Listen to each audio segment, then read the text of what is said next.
Hi, everybody, and welcome back to another episode of our Top 10. So, joining me for this episode, we have Ashley from Zombie Girl. Hello. Thanks for having me.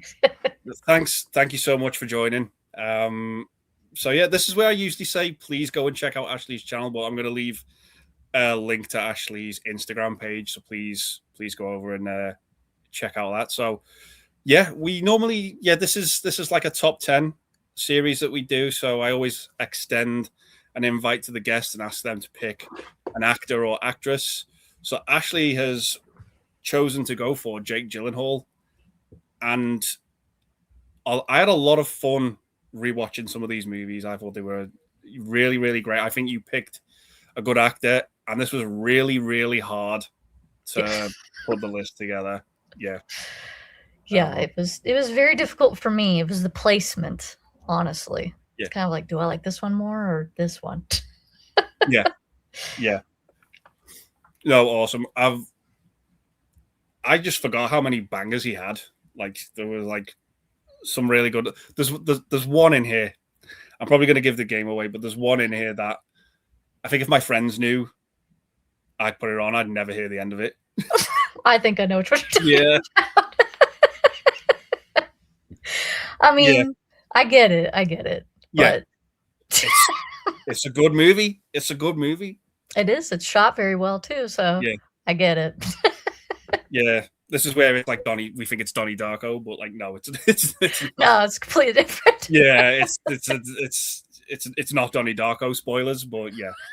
No. I'll talk about it when I talk about it. Sounds good to me, because you'll probably be the only one that talks about it, because I don't think I own that one. Okay. No, I don't. Just the fact that I own it, I think is bad enough. Well, I mean, if you have the one, it's part of a line. So if you're collecting that line, it kind of just goes with it too. So it is what it is, right? We'll see how the list unpacks. We don't know what either of us has picked either when we go through this list, so it's going to be a surprise to me and a surprise to Ashley what we've picked. So it should be a lot of fun. Definitely. This is the point now where I ask the guest, what are your honorable mentions, the ones that didn't make your top 10, but you still enjoy? Okay. Yeah. Okay. Do you want me to just go, or do you want to go me and then you, or no, just you? All your ones. Yep, all of them together. Yeah. All right. So my first honorable mention is Wildlife. Yeah. I rewatched this a couple days ago because it had been a while. I hadn't watched it since it came out, but yeah, he's really good in it, even though he's not in it tons, because Carey Mulligan is the main person. But I would say check it out if you just like little slices of life movies. Yeah. It kind of hurt me to make this as an honorable mention, because this was like one of my first movies that I loved about his was Bubble Boy. Bubble Boy. I like that film. Yeah, as well. I think it's hilarious, personally. And then next up, I do have the Spider-Man Far From Home. I don't know. I think this movie gets too much hate, and he was a really good villain, honestly. Yep. And then I have Life, which I could use another one of him in space, honestly. And then the one that I was going back and forth making it my top 10 was Nocturnal Animals. Okay. I love this movie, but that's how good everything else is. Because I was just like, oh, but I don't rewatch this one as much as the others. So yeah, that makes sense. Yeah, those are my 5 mentions. Okay, cool. Some of those may or may not have made my list. They're good, so yeah. I didn't have all of mine to hand. Like I've got one. This was the last one I watched, but didn't quite make my list. Source Code. Oh, yeah, that's a good movie. That's a really good film, but again, didn't. If it had to be like top 11, that'd be number 11. Yeah. For me. Ambulance, I think is fun, but it's Michael Bay, so I can't really. It's who cares? Michael Bay gets too much hate. Yeah. Though I like the way that movie's shot with the drones and stuff. I think it's fun for that. Yeah. Wildlife was one of mine. Stronger. That's a About great the movie. Yeah, that didn't get on my list. Enemy didn't get on mine. I don't rewatch that film a hell of a lot just because of that giant spider. It scares the shit out of me. Understandable. Yeah. Southpaw didn't get on my list because I think that's a good boxing movie. Love and Other Drugs didn't get on my Okay. list as well. And Sorry. no worries. Yeah, there's one called, I think this was it was either the late 90s or the early 2000s, called Highway, which I'm not sure I don't really hear any much buzz people talking about that film at all, if any, but it's fun. And Yeah. my last honorable mention was Moonlight Mile. I think that's like another early film from him. Yeah, I think so. I haven't seen that in a long time, so Yeah, it's been a while. actually it's not a bad film. I liked it, but it wasn't top 10 material. Like it wasn't like the apex for me. But yeah, I guess those are all of our honorable mentions. So, do you want to kick off the list with your number 10? All right, my number 10. Okay. Is Demolition. Okay. I love this movie. I just like his performance in it is just really like real and honest type deal. It just, I love that he like kind of doesn't know how to like react to the loss, of his wife and everything like that, and just how he develops his, friendship with it's Naomi Watts, right? Who's in this movie? Yeah. I'll just quickly say it's one I've never seen. But oh, really? Yeah, I need to.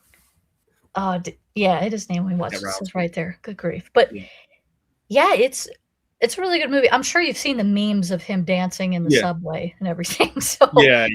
It's just following a guy who's just trying to figure out like grief and loss and like the life that he thought he knew type deal, and then he just kind of says forget it. And I mean, when he smashes up his house, it's pretty great too. But yeah, him and the kid that play in this movie, their little bond is nice too. It's kind of like to me, it's more of like a pseudo older brother type instead of like a dad.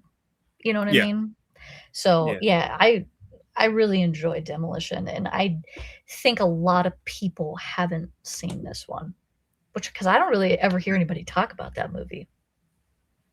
But no, I mean, when I was going through his list and Demolition was on there, and I was like, yeah, I've not seen that. I need to see it. So I put like the little tick next to it, like I need to watch that. Mm-hmm. So yeah, I'll find a copy of it at some point and get that watched. Is it one of those that's only released over here as well, or do they have it over in the UK? It might be. Okay. I've got my ways of getting hold of it, so I'll. Hey, I don't blame you. Yeah, but it's if it's one I can't find, I'm sure I'll be able to watch it somewhere. Yeah, and it's Disney owns it now too, so that kind of sucks. It's probably going to be one of those that just stays on Blu-ray type deal. Yeah. Yeah, don't count your chickens or hold your breath. No. Okay, no. No, but yeah, it's one on my radar. Awesome. Yeah, I'd definitely check it out. Yeah, because I'm writing down, like, as I go do these videos with people, I write down what their list is as well, like as I go through. Like I have mine written down, and I'll write the person's down next to it. Gotcha. Yeah. Okay, so Demolition. I need to check that out at some point. Yeah, my number 10. My number 10 is Jarhead. Nice. I love that movie. Yeah. I've only seen this a handful of times, but it's a great war movie. Yeah. I like it. I like him in it, the scenes in it. I like at the start with the drill sergeant, and he's like, Are you eyeballing me? And he's like, No, you look fabulous. Yeah. That's very accurate to military stuff. Yeah. Yeah, it does. I think I saw it when I was really young, and I was like, "Is this kind of like a Full Metal Jacket ripoff?" But Mhm. as I've gotten older, I'm like, "No, this is what it's like Yeah. the boot camp stuff. That is Mhm. what it's like, and it's pretty accurate to that." But yeah, I just like it. It's just a really good mid 2000s military war movie with all that stuff that you want to see in there. Jamie Foxx is great in it as well. I think when he says he wants to join like was it like the band section of the army, and he's like there isn't really one, so he makes him do like the trumpet noises in front of Yes. everyone, and yeah, I just really like it. It's not one of my favorites, but it did get on. It's number 10 for like Yeah. that reason. Like something had to come at number 10, but it's one I rarely watch, but I do have fun whenever I watch it, just with Mhm. all that stuff to it, like the Iraq War and that scene where that guy gets that tape from his wife, and Oh, that's I terrible. Like, I can't was imagine like, that being like, "Oh, man, we got the deer hunter," and then it's a yeah, sex tape, and you're like, "Oh my god." yeah. And then Jake Gyllenhaal wants to watch it again, and he's like, Yes. he's sitting there on his own, and he's like, I'm watching this again. Yeah. Well, I think he was kinda Yeah, having, like, a little bit of a nervous breakdown then, because yeah, he was yeah. realizing, "Maybe my girlfriend's gonna do this to me," type deal. Yeah, yeah. Like, I love it when they're like they've got like the photographs of their partners and stuff, and they're looking at them and they're like doing what guys do. Yes. And yeah, it's just a lot of fun. It's a lot of fun. It This is. movie in parts, but it does have its serious moments too. Mhm. But yeah, I do like it. I was kind of shocked that it was Sam Mendes because I just wouldn't have Sam Mendes pegged for a movie like this. I know, right? Like It is kinda off. he does more like the serious drama stuff, Yeah. and then I just thought he did a really good job with this war movie. Like I like it when directors like break away and do different genres, Mhm. and this was like a drama guy going to the war Yes. sort of realm, and yeah, I just really like it. I think it's a good movie.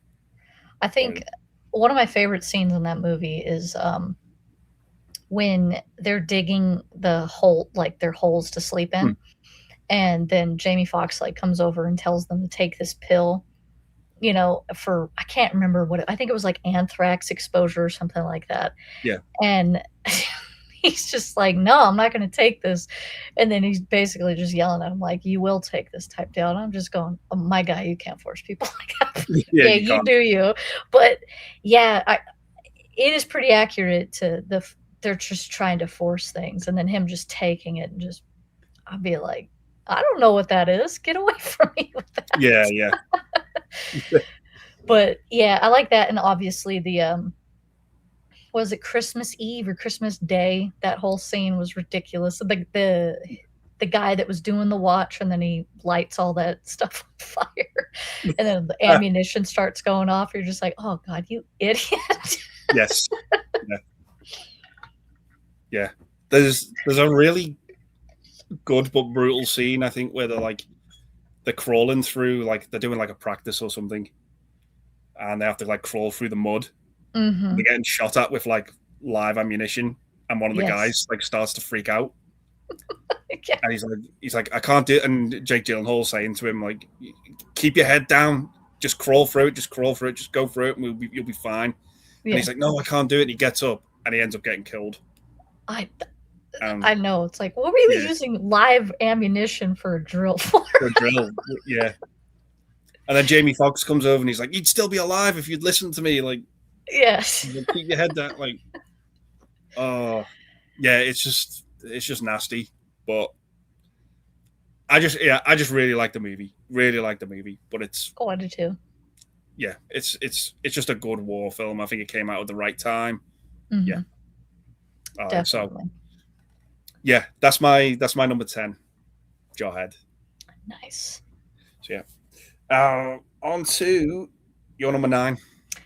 My number 9 is a movie that you have already mentioned, Okay. but I understand why it doesn't make your list, and Okay. that is Enemy. Enemy. Yeah. Because just the whole, I mean, I like the director. Like, Yeah, I do. Yeah. honestly, I don't think he's done a movie that I haven't liked. or Yeah, I just like agree. really loved. Yeah. So I don't watching him play like two different parts as well, and just the whole what really happened type deal, you know? And the damn spider is terrifying. Especially, I think that the spider scene when he goes into the room is Yeah. without a doubt the scary. I'm like, what? Yeah. What? Yeah, I was like, get me out of here. And then Yeah. the whole when it's towering over the city, I think that's cool. I just think that scene's cool. But when he's in the room, I'm just like, get out of there, sir. Yeah. There's like little nods to it throughout the movie with like the little spot. There's like a smaller spider that like can Yes. take care of that, no problem. You know, Yeah. yeah, I'd It's pick just that up and drop it outside. But then there's like that bit that fucking thing in the room. I'm just it's like so big. is that necessary? Is that like Yeah, really necessary? I But yeah, know. anyway, yeah, Well, and see, like to me, because what I think this came out in what, like, okay, 2014. yeah, So this is like when like A24 was like really kicking off. And see, this is like the epitome of like A24 movies to me. yeah, yeah, I think they're getting just slightly a little too mainstream for me right now because I'm like, I like these weird ass art type films that just I don't know. There was just something special when A24 first came out mm. because they were just giving you movies like this, and then they would give you like the Spectacular Now. It's like what? It's just polar opposite of what it is. But yeah, yeah, I just think he's really good in this, and I love the whole speech when he's talking to his college students about how governments basically control us type deal. And I'm just going, well, he's kind of not wrong. yeah, It's true. But yeah, I liked the whole mystery. I like mystery aspects. I like trying to figure things out with these types of films. And like, I don't want to say too much just in case nobody's seen it type deal. But I just think that he does an absolutely killer job in this movie too. yeah, It's just, yeah. I just really enjoy it. But I completely get when people say they absolutely hate the film too. Yes, yeah, I do. It's probably it's Denis Villeneuve, isn't it? It's like Mhm. it's probably his most divisive film. I think. Yes, I for think it's sure. like it's one of those you either love or hate Mm. type movies. Like, Well, I think it's also because you don't fully know what mm, happened, and they were like they had to, like, sign NDAs basically saying that they're not allowed to actually tell you what happened. It's like, "What?" Like, just let us completely know. yeah, yeah, but yeah, it's a good film. It's probably like, if I'm honest, it's probably like my least favorite Denis Villeneuve Mhm. movie, just because I think like that guy does not make trash. He is like one of the best directors working today, Oh, in for my sure. opinion. Like, he may even like be better than Christopher Nolan, in my opinion. Like he's Oh, I'm not a Nolan stan, so you Nolan. can trash Okay, him if you want to. no, don't get me wrong. I think Nolan's movies look great, but I think Mm, I'm more excited for a new Denis Villeneuve film than a Nolan same. film, just because I think that guy just knocks it out of the park when he Oh, yeah. does. Like, yeah, I literally like, you know how you do the 10 actors and actresses? I'm like, mm-hmm. he is one that I could, like, rank his filmography, and Like it his would be yeah, so hard because I'm yeah, just like, "Look at what that guy's done." yeah, And I mean, he's not even done yet because I mean, he got the Dune Part 3, and honestly, since he's writing it and doing it, I was just like, "There's no way he's not gonna come out strong with that thing." yeah, yeah. Because he made these two, and I love the first two Dune films. I have Same. no idea what's going on when I'm watching them, but I still have a good time. Like I know I'm watching something great Yeah. when I'm watching those films, and but yeah, he made something that was pretty much. They said the book was like unfilmable, like Yeah. it can't be like translated to movie. But I think he's done I it think because so. they are cinematic, like big epic Mhm. movies. I think they're like the Lawrence of Arabia of today. I think those types of movies. Yeah, I would put it They're on just there like with that. they're they're just like a spectacle. Like when you watch them, and Yeah. He made a sequel to Blade Runner. He's Sicario. I don't know, Arrival. Sicario is so good. Yeah. Again, I know, like I know we're tangenting a little bit, but yeah, it's fine. It's like because we're talking about Enemy and like the director, like he just makes great films. And I think he needs to do something else with Jake Gyllenhaal. Yes, he does. Get Dune wrapped up. You can put that to bed, and then get back to making, your other different IP spectacles for us, and put Jake Gyllenhaal in there. Yes, please, because I feel like he's in things, but he's not like in enough lately. Like Jake Gyllenhaal, I'm just like, sir, please be in more. I know he's doing that M. Night movie right now, so okay. Hopefully that's okay. Yeah, that's. But it's M. Night, so I don't know. You just go after what you just go, Jake, no. Yeah, but hey, maybe he'll bring him back to because I mean, I don't hate M. Night, but yeah, I don't either. I just think that he's had some misses, that's for sure. But big time. Some of his movies are just really good, though. So I'm hoping that this is one of those really good ones because it's got him in it. yeah. Let's hope so, because he's not a bad actor by any means. Like he's probably the best part about some movies he's ever been in. But yeah, definitely cool number 9 anyway. So that's Enemy. Awesome. Okay, this is where I get the shit thrown at me now. Oh god. You don't have to pull it. Is it too late to say source code? Oh man. Okay. Fuck it. My number 9. My number 9's Brokeback Mountain. Okay. Your number 8, Ashley. No, you got to talk about it now. Okay. Oh man, I'm not holding it up, but I'll talk about it. Okay. So when this came out, this movie was like the laughing stock at school when I was a kid. When I was at school, like it was the gay cowboy movie. It was like, you like it was like an insult to throw at people. Like, oh, your favorite film's Brokeback Mountain. Get away from me! It's like that was it. And then but like this thing got like, this was like a giant, I think, in terms of like awards and stuff like this. Mm-hmm. Like when it came out, like the Oscar, like it was, I think there was so much uproar that this film didn't win Best Picture at the Oscars, and it lost out to Crash. That movie's terrible. Sorry. I kind of like it, but do you? Yeah, I think because when I first watched it, I had no idea about the whole racism undertones or anything like that. I thought it had like good acting in it, and I was like, okay, this is like an all right movie.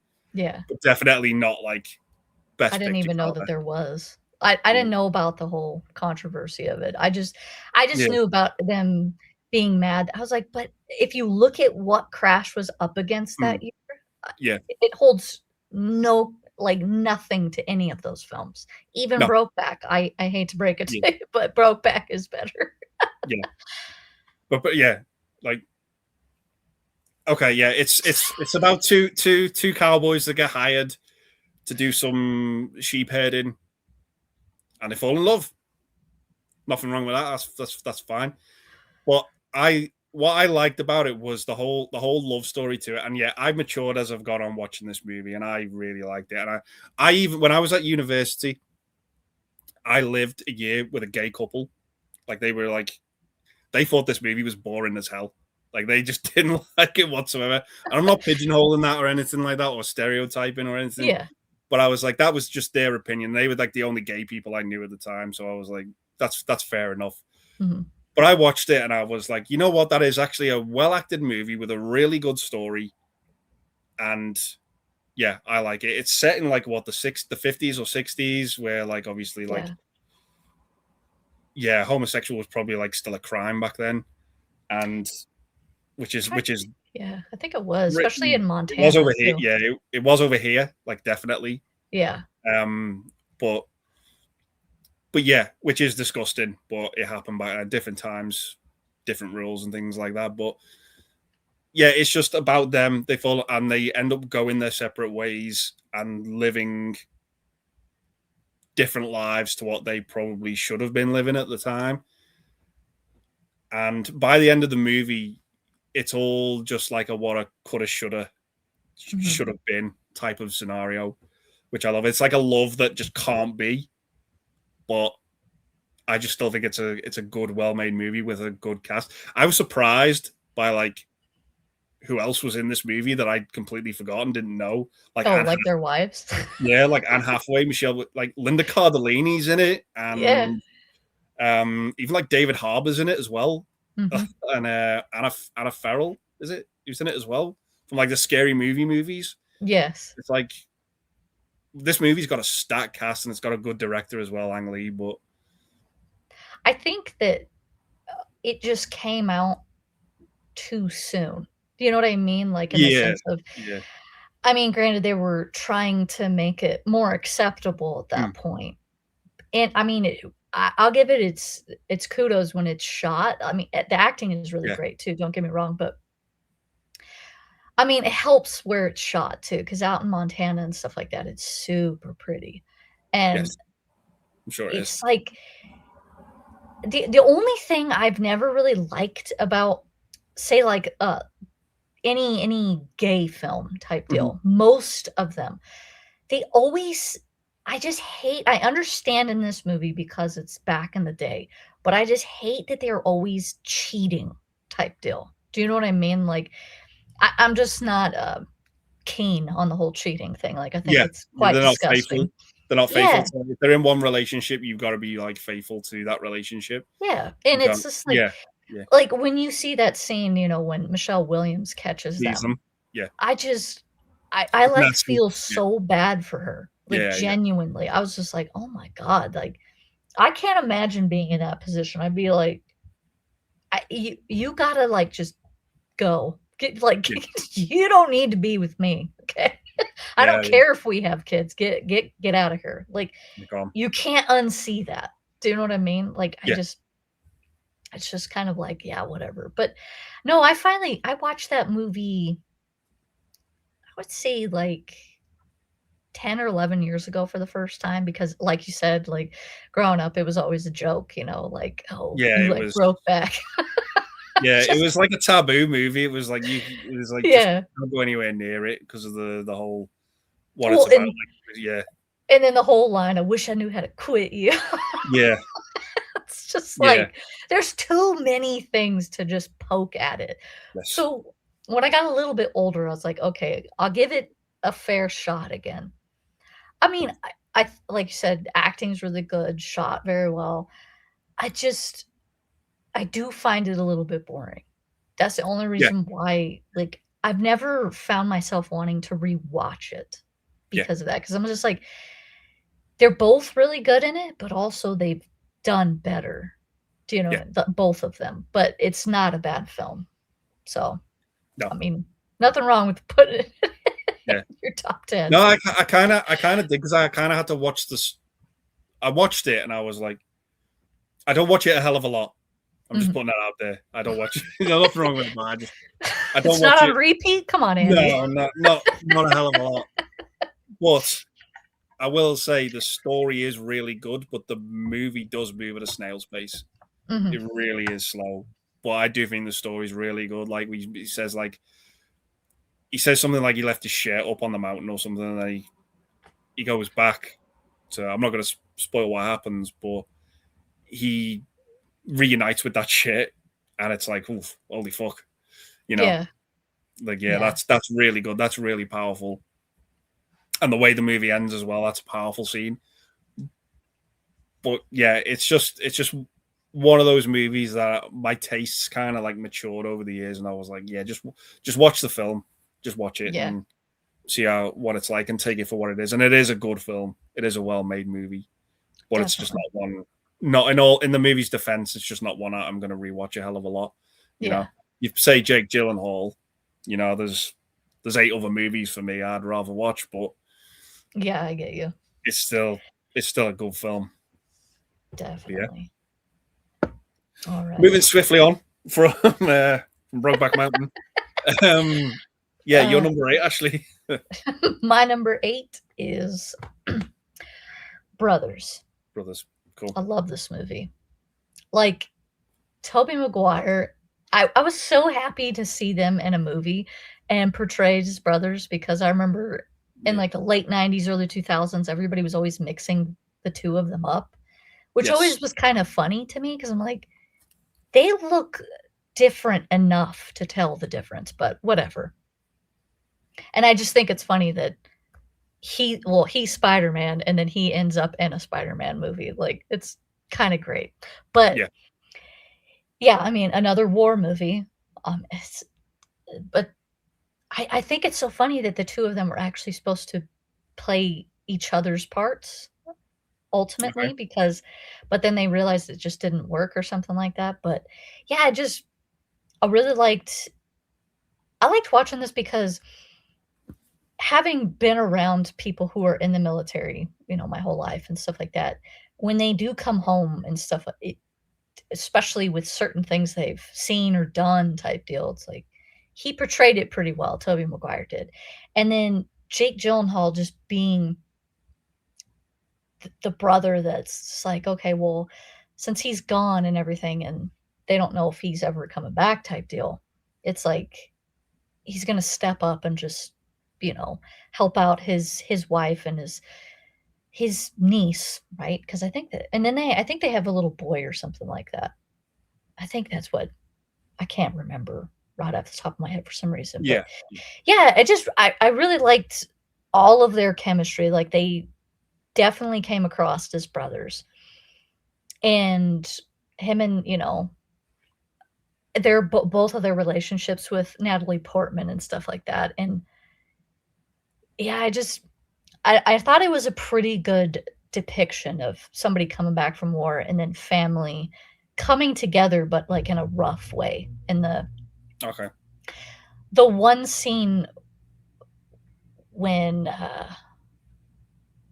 it's at a dinner table and his daughter says something to him, and then she pops the balloon, and then Tobey Maguire just snaps and kind of goes off or whatever. And then that's when, I'm pretty sure that's the scene when it goes out into my God, I need to rewatch this movie. But when they go outside and it's snowing and stuff, and like he's gonna kill himself, and Jake Gyllenhaal and the cops are like there, and Jake Gyllenhaal's like, no, get away from him. Like, I'm the only one basically that can talk him down at least. But yeah, it's just, the acting all around in this, and the story's really good. And I would say if you haven't seen this, definitely check it out, because everybody in it is really good, for sure. It's one I need to give a rewatch to, because I think I've only seen it like the once. Okay. I always get confused between that and Four Brothers. Oh, yeah. Mark Wahlberg. Yeah, like stupid, naive me, like getting them confused between the two, but they're two completely different movies. I think they came out like around the same time, though, because that was 2009 when that movie came out. Yeah, that sounds about right. Yeah. Well, it's one I need to give a rewatch to. Oh, definitely. Do you have it, or? I think I've got it somewhere. Yeah. Okay. Yeah. Yeah, I'll do a double bill of that with Demolition. Oh, yeah, that's going to be uplifting. Yeah. Top it off with Brokeback Mountain at the end. Gonna need to have to take a walk after that. Get a little lightheartedness again. I think I did with most of these, like, because like I think with mine now as I go on, some of these are bleak. But yes, I'm like, oh God, I'm just like, do a happy movie, Jake, please. I think my next one's probably the happiest. Okay. Moving on from here. But yeah, my number 8 is Far From Home. Yes, it is happier. It's happier, like yeah, it's got a little lighter tone to it. I think of all the ones left, children can watch this one. Apart from from all the movies I've got left. Yeah, like this is a wider audience. um, for me this one. But yeah, it's the second MCU Spider-Man film. It's probably the weakest, but I still like it. I still think it's a lot of fun. This movie. This is like the first movie from the MCU as well after Endgame, which was like the juggernaut that movie was. Mm-hmm. And yeah, it was a follow up, Spider-Man follow up, and yeah, it's about Peter sort of dealing with the fact that Tony Stark's no longer around, and him sort of. It's more like Spider-Man in Europe as well, like as opposed to New York. But yeah, and we have this new hero who is, he calls himself Mysterio, but he says he's like from a different alternate world, and that turns out to be bullshit. As anyone knows, Mysterio is like one of Spider-Man's like greatest villains, and I just like that story where he lies to him and he tricks him into handing over all this technology that Stark's left him, where he now has like all the power to it because he's like pretty much like a special effects expert who creates like these absolutely like amazing fake holographic like monsters and stuff like that. But yeah, I just really like it. It was nice to see Gyllenhaal play the villain as well. I think he really runs with it. Like at the end, Mm-hmm. that's that scene where he kind of like creates that illusion for Spider-Man, where like Tony Stark's coming out of the grave, and like that sequence is just amazing. The end stuff as well in London with the Tower Bridge sequence and that big storm, I think that's great. But yeah, I think Gyllenhaal steals the show in this one. I think he's probably the best part of the movie, definitely as the villain. But yeah, it's just a fun Spider-Man movie. It just does what it says on the tin. It doesn't go it's not as big a spectacle as No Way Home, Mm-hmm. and it's not as grounded as the new one. But yeah, I still really like it. I just have fun with this movie. It's entertaining, and that's all you can really ask for. Probably the last cheerful movie I'm going to talk about on this list, but yeah. Yeah, he doesn't really have lots of them, but no, that movie's actually, I hadn't watched it until about 3 years ago. Okay. Because I found all of the Spider-Man movies at a thrift store. Well, you guys call them charity shops, but yeah. I found all 3 of them. I was like, I had seen Homecoming because I went and saw that in theaters, and I just wasn't like big on it. I don't mind Tom Holland, obviously, but I was just kind of like, oh, this was the villain that you chose? Like, come on, he's got better ones. And then I heard so much crap about Far From Home, and I was just like, okay, whatever. But when I found them, I was like, forget it. They're cheap. I'm going to watch them all. And I was like, why is everyone shitting on this movie? Like, it's a lot of fun. Yeah, I understand people's gripe with it because it's in Europe and it's Spider-Man, because it's like, why aren't you in New York? But it's like, my guy, he can move. He can leave. Yeah. Like, it's possible that he would be in Europe at one point. Yeah. Like, I don't know. I thought it kind of gave it like a little bit of a fresh take. But yeah, I thought Jake Gyllenhaal in that movie as Mysterio, I was like, he was so good in it. I really liked the way he looked too. I was like, this is cool. I don't know. Yeah. Maybe I'm just not as hard on MCU movies as everybody else is. Yeah, I'm not. I love the MCU. I think the MCU is great. I love it. Like, yeah, there's some movies better than others, absolutely. Oh yeah. But yeah, this it's a fun Spider-Man movie. You can't put this movie on and say it's boring, because I don't think it is.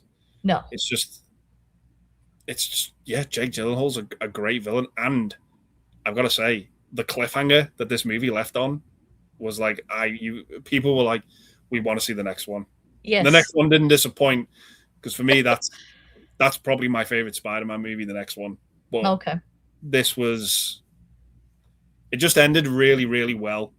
And then you had like, spoilers for this, you had J.K. Simmons like pop up for like a little like couple of seconds, which was like mind-blowing in itself. Yeah. But yeah, it's a fun movie. I just like it for what it is. There's MCU movies where whenever I binge watch the series and I get to movies and I'm like, oh man, I'm getting to that one now. Like, like Eternals or like the Marvels. I'm like, oh, you're just like, pass. I want to like throw the towel in and just move on to something else. But I can't say that for this one. I'm like, oh yeah, Far From Home. Yeah, I'm looking forward to that. So Yeah. yeah, I would I say the just have a same good too. look at it. Yeah. So yeah, that's my number 8, Far From Home. It's a good one. Yeah. Cool. So yeah, your number 7. All right. My number 7 is Love and Other Drugs. Okay. I really like this movie. I was surprised because I was like, "Oh man, he's doing like a rom-com with Mm.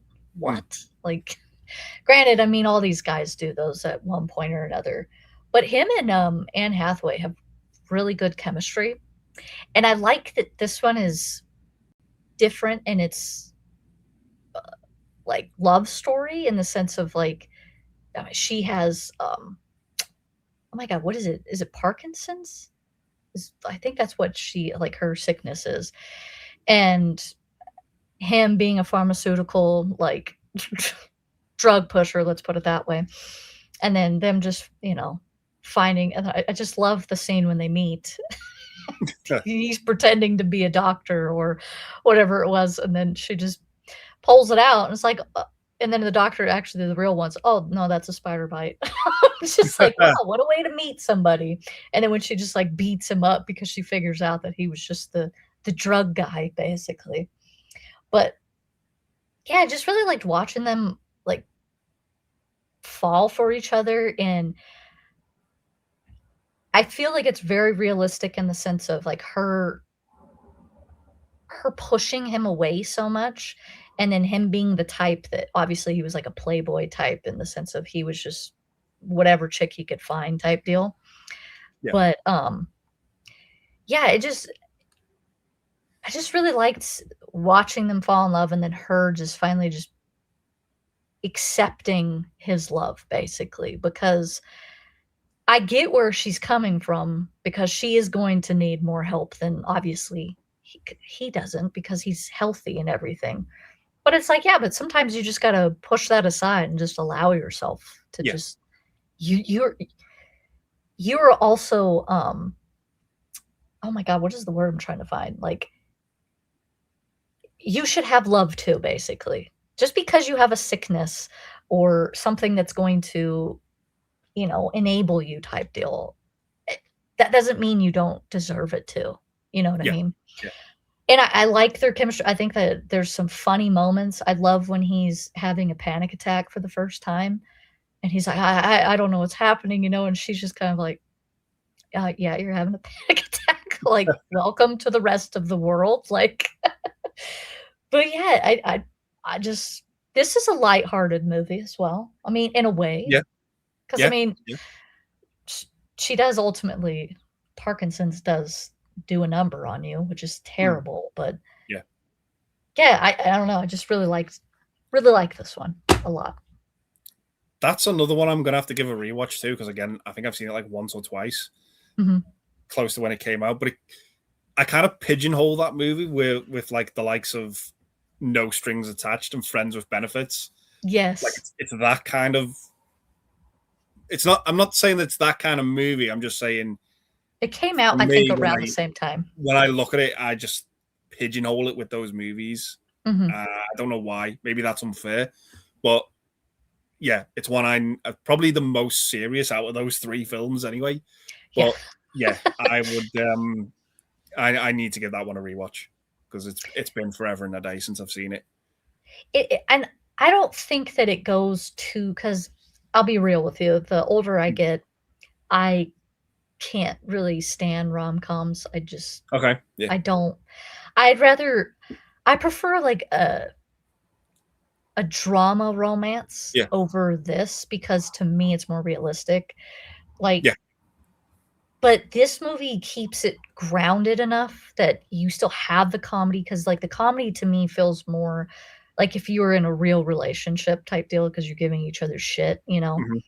and it wasn't there was nothing in that movie that was over the top of Yeah. what rom-coms do. It's like, "Oh my god, stop. What man would actually do something like that? Yeah. Like, quit it." Yeah. Yeah. They've, Or they a woman too, because there's there's things that women do in those movies that I'm just like, get real. You would never Yeah, do yeah. that. I would say from memory, it is more grounded than some rom-coms that were coming out at the same time. Yeah. Like, definitely, like the comedy just outweighs the realism. I think in some of those rom-coms that were coming out, like Friends with Benefits and No Strings Attached, like I mentioned those two movies again, but it was just they were just getting to a point where it was just daft. And like Yes. you can't really relate to what's going on. Mhm. It drowns out the realism of those movies, the comedy. Yeah. But yeah, that's one I'm gonna have to give a rewatch to because, like you said, it probably is the most realistic out of those types of movies that were coming out at the time. Yeah, because it was just I remember watching it for the first time, and I was like, "Wow, that was different than I was expecting it." Because I Yeah, thought, um I mean, obviously, love and other drugs, but, like, the title says it, but at the same yeah, time, it's kind of like, "Oh, damn, they actually did go there with yeah, Anne Hathaway's character and, like, showing, like, her problems and how they would progress and everything," and I'm just like I mean, that's a burden to take on for somebody else as well, but, hey, man, if you love somebody, who cares? exactly.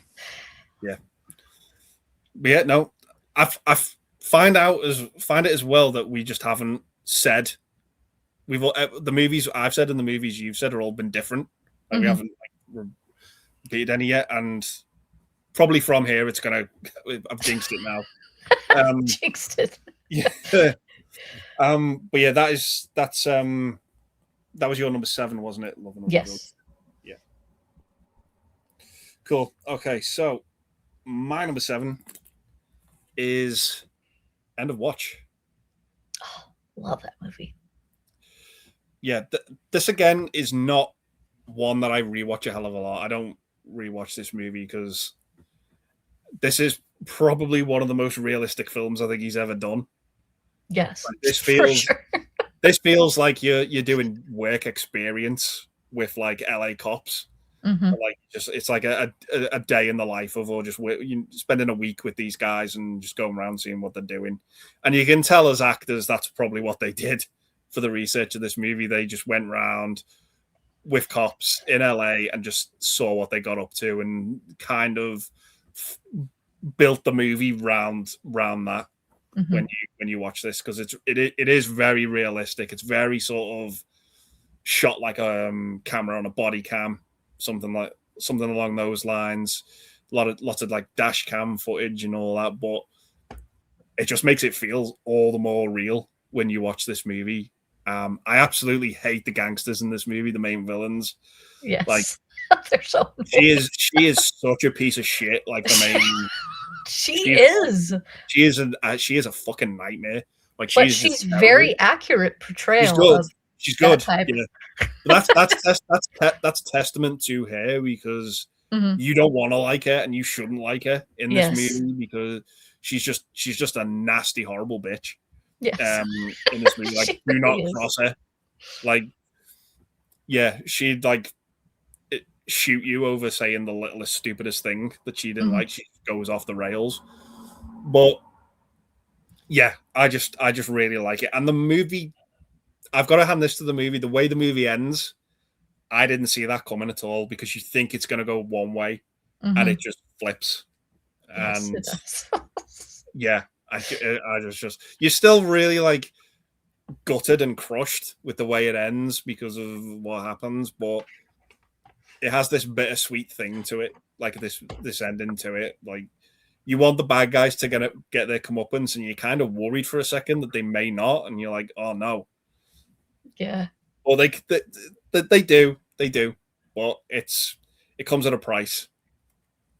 But yeah, it's just very realistic, very gritty, very grounded. Again, cast members in this I completely forgot about. David Harbour again is in this Mhm. one, and Anna Kendrick as Gyllenhaal's. I think she's his girlfriend or his wife in the Yeah. movie.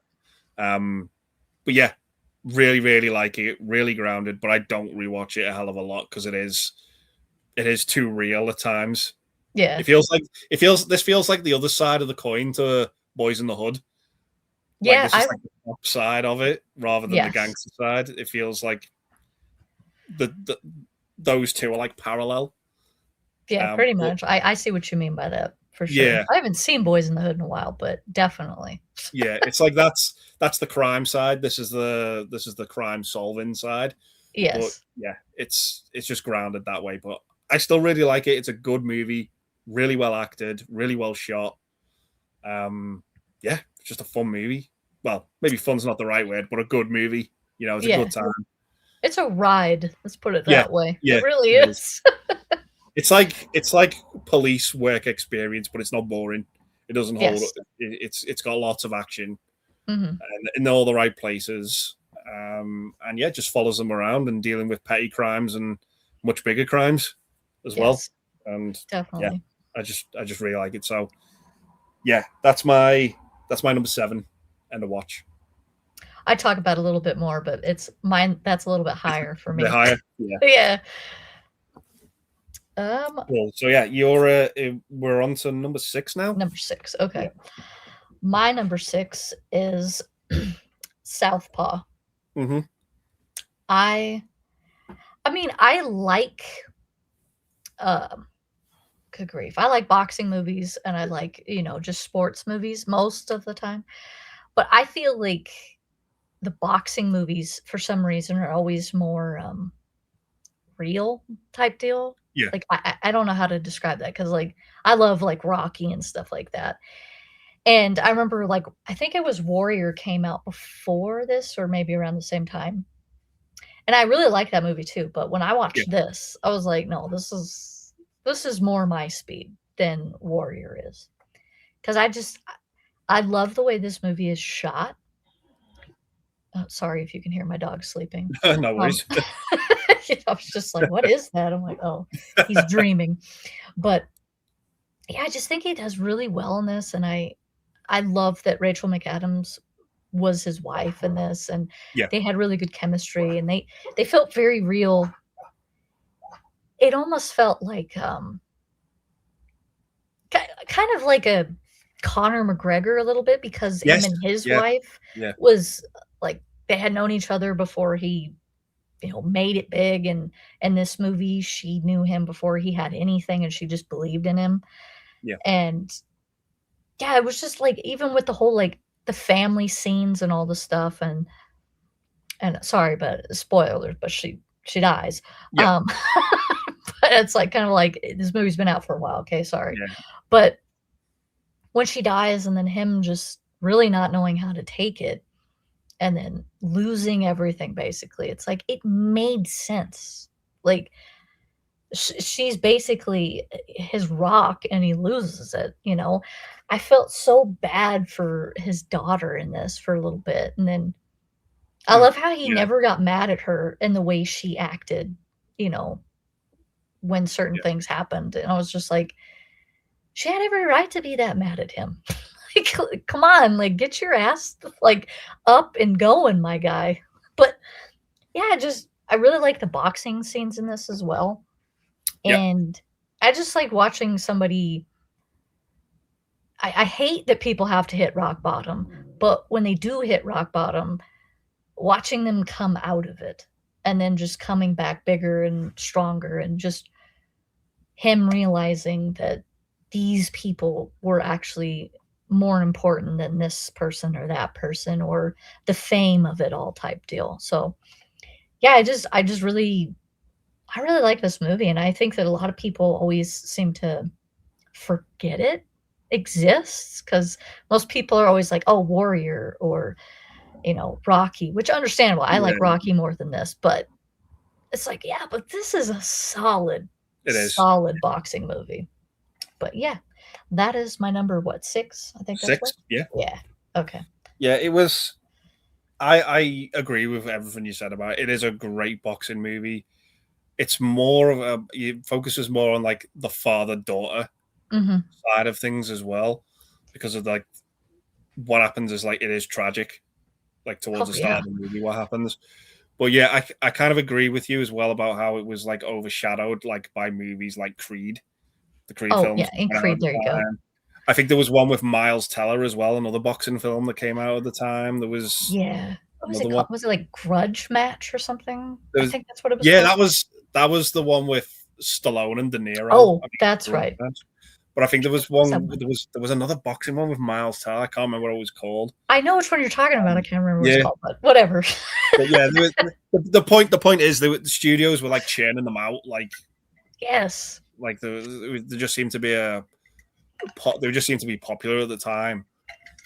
But yeah, Southpaw kind of like just came and went. But it deserved more than that. It was Oh, better. for sure. It was better than that. It's probably one of the last great box. I think it was 2016. So like the last 10 years, like one of the better boxing movies, definitely. Yeah. Um, Yeah. Yeah, because I never got into the Creed movies. okay. I just I kind of I didn't like that they went that route instead of Mm, going with his actual son. You know what I mean? From okay. the last movie, because I was like, man, you should have just gone with that. And so, I would have, I would have cast Michael B. Jordan as Apollo's son again. Like, Yeah. it would Yeah. have been cool to me had they just carried the Rocky story on, but also have Michael B. Jordan's character in there to Yeah. kind of like how Apollo was to Rocky. Like, I would have loved that. That would have been my thing, because I really do think that Michael B. Jordan was good in it. It Hmm. was just kind of like, man, I wish they would have gone that way. Yeah. Yeah. It Can't have it wasn't. all, right? Yeah. Yeah. It was. It wasn't. I'll admit when that got announced to Creed, I was like, oh, really? We're doing Right. this? Like, but then I actually really enjoy that movie. I actually Yeah. think it's really good. But yeah, that I think just overshadowed Southpaw. I think at the time. And that's a shame, honestly, Yeah. because it is really good. Like, if I were to do, like, sports movies, it'd be up there, like, Oh yeah. high up on my list for sure. Yeah. It's a good one. But I need to again. It's one I need to rewatch. Yeah. 'Cause Well, these there's a like lot to rewatch here, that's for there sure. is there is yeah. Because like when we like before we went on like these ones now moving forward like from including Brokeback Mountain. Um, moving forward, like these are all the ones that I rewatched like the past couple of days. Okay. So yeah, these next ones I did all rewatch and like get a fresh perspective. Mhm. But yeah, that's still a great pick though, Southpaw. That was one I missed. I didn't rewatch, but it's a good film from what I remember. So that was your number 6, Yep. Southpaw. Cool. Okay, so my number 6 is still another movie that hasn't been mentioned yet. So this is from 1999, Oh, I think I know what it is. October Ah, Sky. love that movie. Yeah. It's higher on mine too, so Okay. Okay. It's not one that gets talked about a hell of a lot. This one, Mm-mm. I really like it. Now to set the premise to this. It's Jake Gyllenhaal. I don't know when this movie's set. It must be set in the 60s. It was I think it was like the 50s or the 60s, or early 60s, because it was Sputnik. Yeah. So, Jesus, I think that's what it was. I'm sure it's 1957 says on the back. Okay, so Yeah. late 50s. I was a decade out. Okay, so late 50s. Close enough. Yeah. It's all sort of like the space rage stuff, and Jake Gyllenhaal wants to work for pretty much NASA and go to Cape Canaveral and work there. But his dad, played by Chris Cooper, he's very much like the working man. He's a miner in this town, and he may be sort of tunnel visioned as to what's going to happen to that mine. But it's very much a story of the father doesn't approve of what the son wants to do. We've seen movies like that before, but this one handles it just a little bit differently because he's more into like sort of rocket science and wants to go down that avenue with his career, and he loves doing that at school. And his dad's like just sees it as like a hobby, like, oh, it's a fad, it'll pass. Mhm. And his dad's like, I want you to start working down the mines and stuff like that, and you're doing me proud. But by the end of it, his dad kind of sort of accepts it, but he realizes that his son can make him proud in another way. And I love that line where he says, like, you know, I may love rocket science and all this, and I think someone from Cape Canaveral comes to their school or something, and he says, "Yeah, I may really like him, but he's not my hero." Yeah. And that's like, he doesn't have to say it; he just knows his dad's his hero by the end of this movie, and it's such a great moment, and it's just such a really good drama. Again, this might be the last uplifting movie I think on this list. Yeah. But it's not one for kids. I wouldn't say that. I wouldn't say like children would dig this movie. I did. Okay, well, yeah, that's good. I'd say like kids are probably more interested in Spider-Man and things like that. But yeah, I think you got to kind of be like an eccentric kid to like, because I like to watch. I watched that movie when it came out, October Sky, and I was 10 when that movie came out. I was like, I love this. But I was into movies though. Do you know what I mean? Yeah. I was when I was younger, but I liked the family movies when I was a kid because that's what I got took to. Yeah. A lot, and then I was discovering movies that were on TV and things like that, like the Goonies and Princess Bride and all that. I grew up watching that when they were broadcast on telly, but I wasn't like the film fan I am now, where I'm like, I've got to try and see most of everything. Like I actively go and seek out films. Whereas when I was a kid, I was like, I just took what was given to me. You know, I just like, yeah, at that age. But yeah, I suck this one out. Like I really wanted to go and see it. Like it had a good score on IMDb. It had a good cast.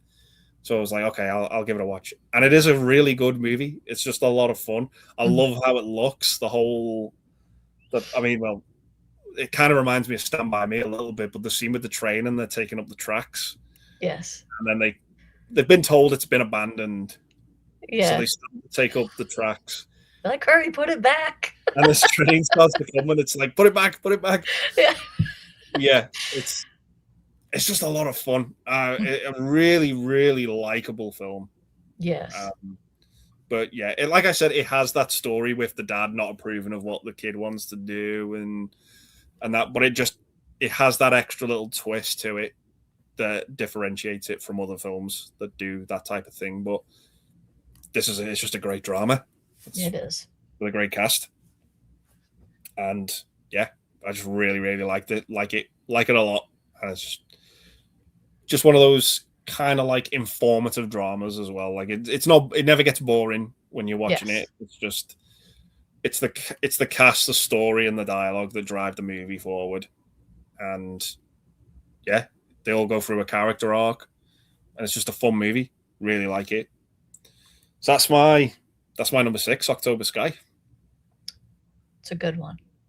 Yep. I'd talk about it more, but it should be coming up for me. It's coming up soon. Okay. Yeah, that's why I was like, I don't want to say too much because I'll let you talk how much you like it. Okay. But my next one, what is this, number 5? Number 5.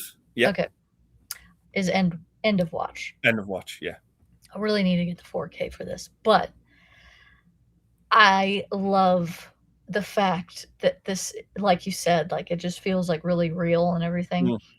To me, like I would put it in the found footage category because you're using so much body cam footage, and then the way it's shot as well, almost kind of like the mockumentary type deal. It's just an interesting freaking movie. Like the way it was shot, it was like, what? Like, I mean, they made it as real looking as possible. So, but yeah, like I love their, chemistry. Like they genuinely feel like, buddies. And obviously, I mean, the things they go through in this movie, it's like, oh my God. The one scene that has always stood out since I watched this movie the first time was when they think that they're like hot shit and they're going into this one house and like, oh, we found it.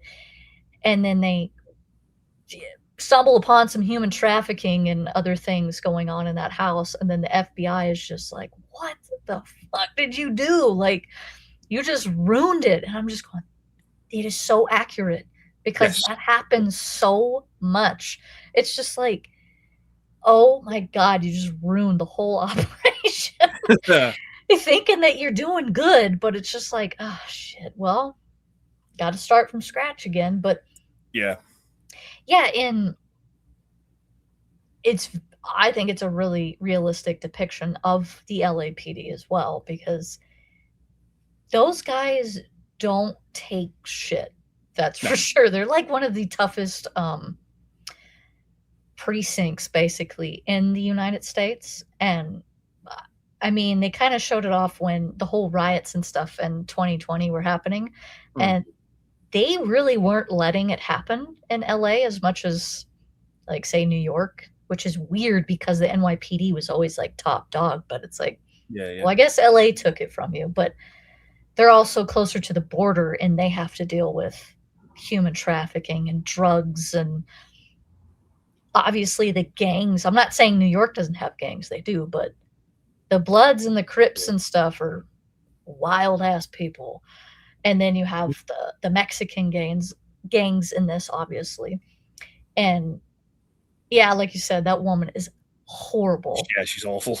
Like when they're in the van, I wanted the dudes in the gang to just throw her out. Just throw her out of the van, please. Like, she is Yeah. the worst person. Yeah. But yeah, and that the scene with David Harbour when he gets that in the eye, I was like, holy shit. Like that was so good. But yeah, it's like you said, that ending, I was just, oh, Yeah. It's that's I mean, it's terrible either way had it yes. happened, but definitely I was just like, Jesus. Yeah. But yeah, and their whole conversations in the car crack me up, when he's just like, I want to find somebody who I can have a conversation with, not just to have sex with. Yeah. Yeah. And then when his buddy's like, "Oh, just come to the quinceanera and stuff like that," and he's just like, "I Hmm. no, no, Yeah. I can't relate to that. I mean, I have fun, but I can't relate to a woman like that." And I'm just going, it's so true, because Yeah. I grew up in California, so Mm. you you do have quite the mixture there. And when you've been to one of those things, you're just like, I mean, it is fun, but like I can't relate because I wouldn't want to do this either. But I just love. Oh my gosh, stop! He just woke up. Listen.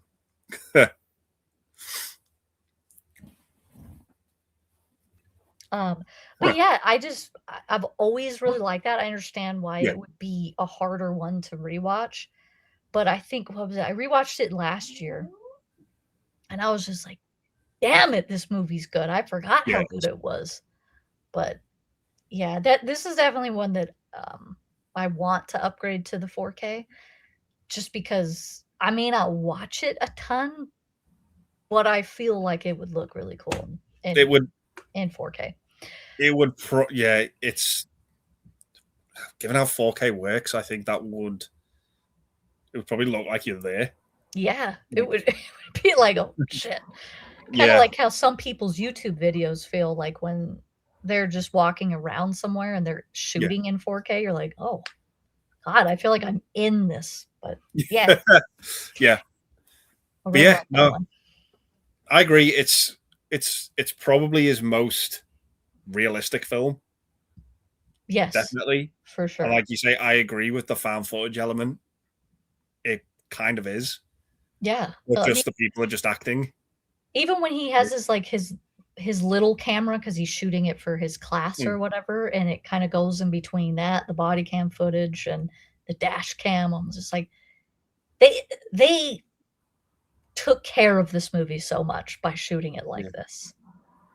Yeah. I even like it at the start when he's like he has like it set up in his locker and it's like pointing at him and he's says to Michael Pena, "Oh, come here, this is my partner, come here." And he's like, "Get Yeah. off." And he's like, "I'm not even dressed." Yes. Yeah. It's just it has its funny moments too. Like Mhm, the very the grounded like the rest of the movie. But yeah, it's just a really good depiction mhm, of that job and that lifestyle and that that gangster in it. Oh my god, she is like it's her DNA. to be a gangster. Like she just doesn't Mhm. know any. You can tell she doesn't know any different. Yes. She's just like born into it. It's it's just part of who she is. But Yeah. she is a nasty piece of work. Like She sh in that she's movie. I would say she's even worse than the guys. Yeah, Like, the guys are just like, "Okay, whatever," you know? I mean, of c they're not exactly stand-up people, but God, she just, like, runs her mouth constantly. I'm like, yeah, "D slap her in the face, yeah. please." She's like you would think like she'd be hanging out with the guys, but the guys like you can tell they work for her. Yes. No matter what, no matter Eh what they say, she's the e boss yeah. of this little group. It's always Yeah, kinda silly to me how they do that, but hey, whatever, I guess. yeah. It's yeah, it's just a good depiction of it, like a really good. I mean, I've been to LA, but I've never come across gangs like that or anything like that when I was there. Yeah. But yeah, it was So, you're telling me you've never been to East LA then? probably not. No, Yeah, 'cause no, that to me is depicting East LA, yeah, 'cause most of the, like, Hispanic people, that's where they, like especially during that time, that's where they I mean, I'm not saying they weren't all over LA, but, mm, like, East LA was very known to just be that, you know, just Hispanics everywhere type deal. oh, 'Cause I right, okay, remember this one time I had to stop in East LA to get gas one day, and I was the whitest person for probably about, like, 20 miles, and I was like, "Oh my god." It was freaking funny though, but I asked one of them, you know, I sort of was like, "Dude, I can't get back on the freeway from here, can I?" And the guy had, like, a really thick accent, and he knew what I was saying, but he was just like he's like, "Oh, no, you go here and you go here," and because I could see it, but I was like, yeah, "What fricking road takes me there?" Because my damn GPS wasn't working, but this was a long time ago, but it was just funny, it's just, like, the whitest person there. I was like, "Oh god." yeah. I mean, when I went, I just did like the tourist type of Yeah, place. Like I did like the Walk of Fame. Like I went along there. I went gotcha. to the Chinese Theater and the Dolby Theater and Mhm. stuff like that. Like even when like they drove us past the Hollywood sign, and it was like, "Don't worry." It was like they pointed it out, and then it was like, "Don't worry, we're gonna take you somewhere where you can get like decent pictures of it and things like that." So, oh, Yeah. okay. So I managed to get one while I was on the coach, Oh, and that's then when cool. they took us to like the Dolby Theater, and it was literally, he said, "Right, you should be able to see the sign now." It was like looking through. I had to look through like 5 buildings to see it. Mhm. It was like a little crack, and I was like, the one I got on the bus was better. like, Yeah. like, It yeah, it's weird how, like, spots there, because there was, this one place, it was a concert venue, they have quite a few of them. They're called mm, House of Blues around the yeah, whole US, but they don't have it in that one anymore because that was in West Hollywood, and West Hollywood is very much known for the, gay community there because right, it's very close to, Beverly Hills as well, which mhm, is fun because sometimes before the concerts, I would just drive around in Beverly Hills and go through the mansions and stuff, but yeah, from that oh my I can't remember what the street name is right now, but on that boulevard, you could literally see the Hollywood sign perfectly from where the House of Blues was, and I was just like and that wasn't too far from the, Walk of Fame. okay, So, it's just kind of like they just needed to take you up the hill a little bit more because I mean, yeah, the House of Blues was on top of the hill, and to park, sometimes you'd have to go down. I mean, you're walking, like, at an angle like this up the yeah, hill. I'm like, "Oh my god." But, yeah, no, LA has its parts, and yeah. what year was this when you went? It was about yeah 2015. I think I went Okay, this like so 11 years ago. Yeah, it was still cleaner. It wasn't ran by the homeless.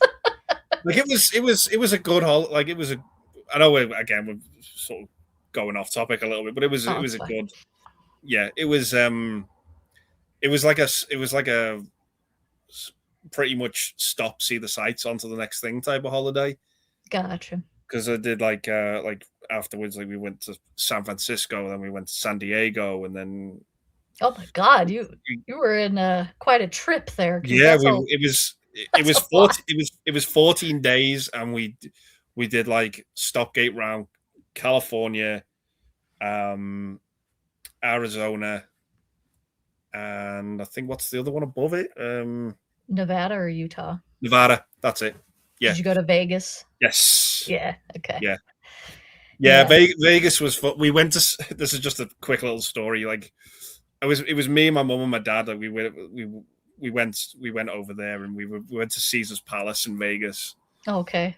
And my this is like how like unenthusiastic my dad is. Like, he was.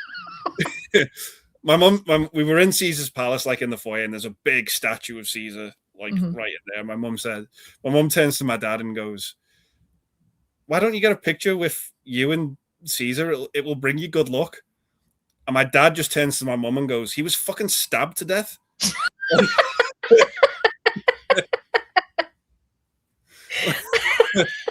You're just like, oh, okay, like, well. Yeah, it was like, wow, way to keep it, like, you know, anyone would have guessed he was not on holiday. Like, that's hilarious. Yeah, that's funny though. I mean, he's not wrong, but still. He's not. Yeah, but it was like he kept it real. Like, yes. Like, yeah, I was like, he's got a fair point. Yeah, that's hilarious though. Yeah, it was. Yeah, it's a good trip. I really like going there. It's a fun time. The States for me. Yeah. Yeah. I mean, personally, I'd love to go over there, but yes, I've never been over there. I've never been east of Colorado, if I'm being honest with you. Oh, right, okay. Sure. Yeah, I've always just been on the west side of the States the whole time. Be honest with you, though, I'm kind of happy about that. But I keep meeting people from the UK, so I'm just like, damn, I need to like just hop over there and meet everybody.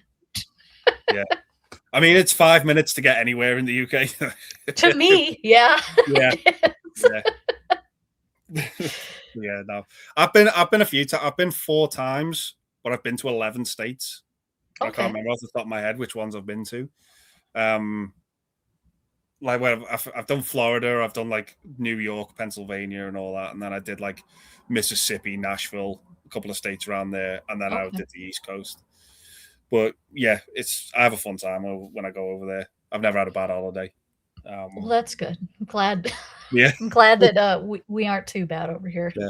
Well, there's some little anecdotes for people of we've just diverted a little bit. So that was your number 6, was it? End of watch, or was it number 5? No, it was number 5, wasn't it? It was number 5. Yeah. Yeah. Okay. End of watch. Awesome. Okay, so my number 5 was one of your honorable mentions. I watched this today.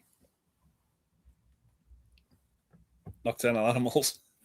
It's a good movie. It is. Definitely. It is really good. Really good. I went to the cinema to see this. I did a double bill with this on the same day. Another Amy Adams film, Arrival. Mm-hmm. So that was like a really good, fun double bill. I was like, okay, double Amy Adams. She's a good actress. Can't go wrong. And I had no idea what this one was about when I went into it. I mean, I'll say this right off the bat. Fucking hell, that opening. It's pretty intense. I thought I was watching a John Waters film. like yeah. It's yeah, it may even turn you into a bigger fan of Brokeback Mountain. I think this opening, but yeah, I would say so too. It's something. Let's just say that, like, don't watch it with your parents. Fucking hell. No. It's I watched it with my mom, so it was pretty. Okay. It was pretty. It was intense in a different kind of way. I'm like, oh god. Yeah, it's like when you just want something to end and it's not ending, and you just like, hurry up, please. Move on with the story. Yeah, move on. But I will say, if you get past that opening, I think the rest of this movie is excellent. Yes. Excellent. So it kind of follows Amy Adams, who's, I don't know, she's been in touch with her ex-husband, and he's written like a book, sort of based on a couple of things, based on like things he's added, things about his relationship and how it goes on. And we're following her reading the book of this of what her husband's put down. And whenever that story is not on screen, I immediately want to go back to it Yeah. and watch. I'm missing it when it's not on screen. That Yeah. story, where I won't go too much into it, but it's Jake Gyllenhaal, his wife, and his daughter, and they're driving in the middle of the night, and they come across the wrong people, and it just the worst possible thing happens. And then it's sort of about him trying to get justice over this bad thing that's happened. And you've got Michael Shannon as like the detective. He's great in this. Aaron Taylor Johnson is just probably worse than that gangster from End of Watch. Like He is. He is trash, man. He's the freaking worst. Yeah. He is like a despicable piece of shit in this movie. Yes. Oh my god. I'll just say you want him to get his in the end. Like you rooting for it, and there's times in this you're worried where you think like, is he? Is he not?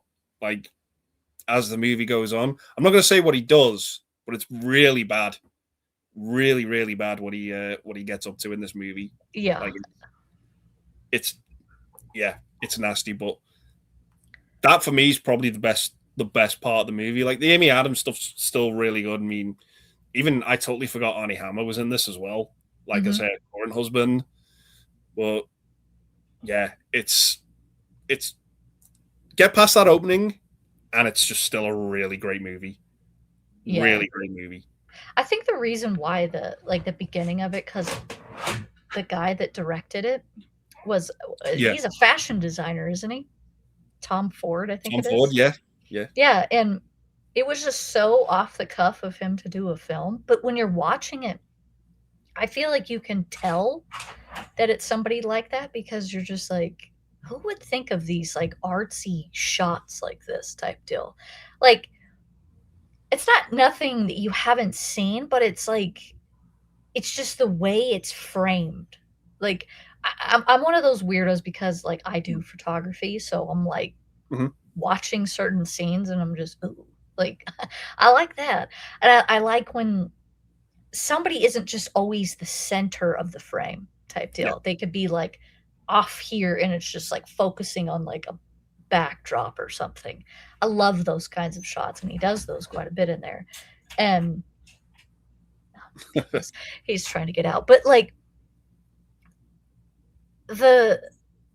when she meets with Jake Gyllenhaal during the thing, during the dinner or whatever, and then he's just, it was when they were like going through their divorce or whatever, and when he's just like yelling at her, just being like, she is basically a very selfish person. You could tell in this movie, because you're just like, oh yeah, no wonder why he kind of said the things he did to you in there, because I mean, you just gave up for no reason, basically. Yeah. But yeah, both of them are really good in that. Everybody's really good.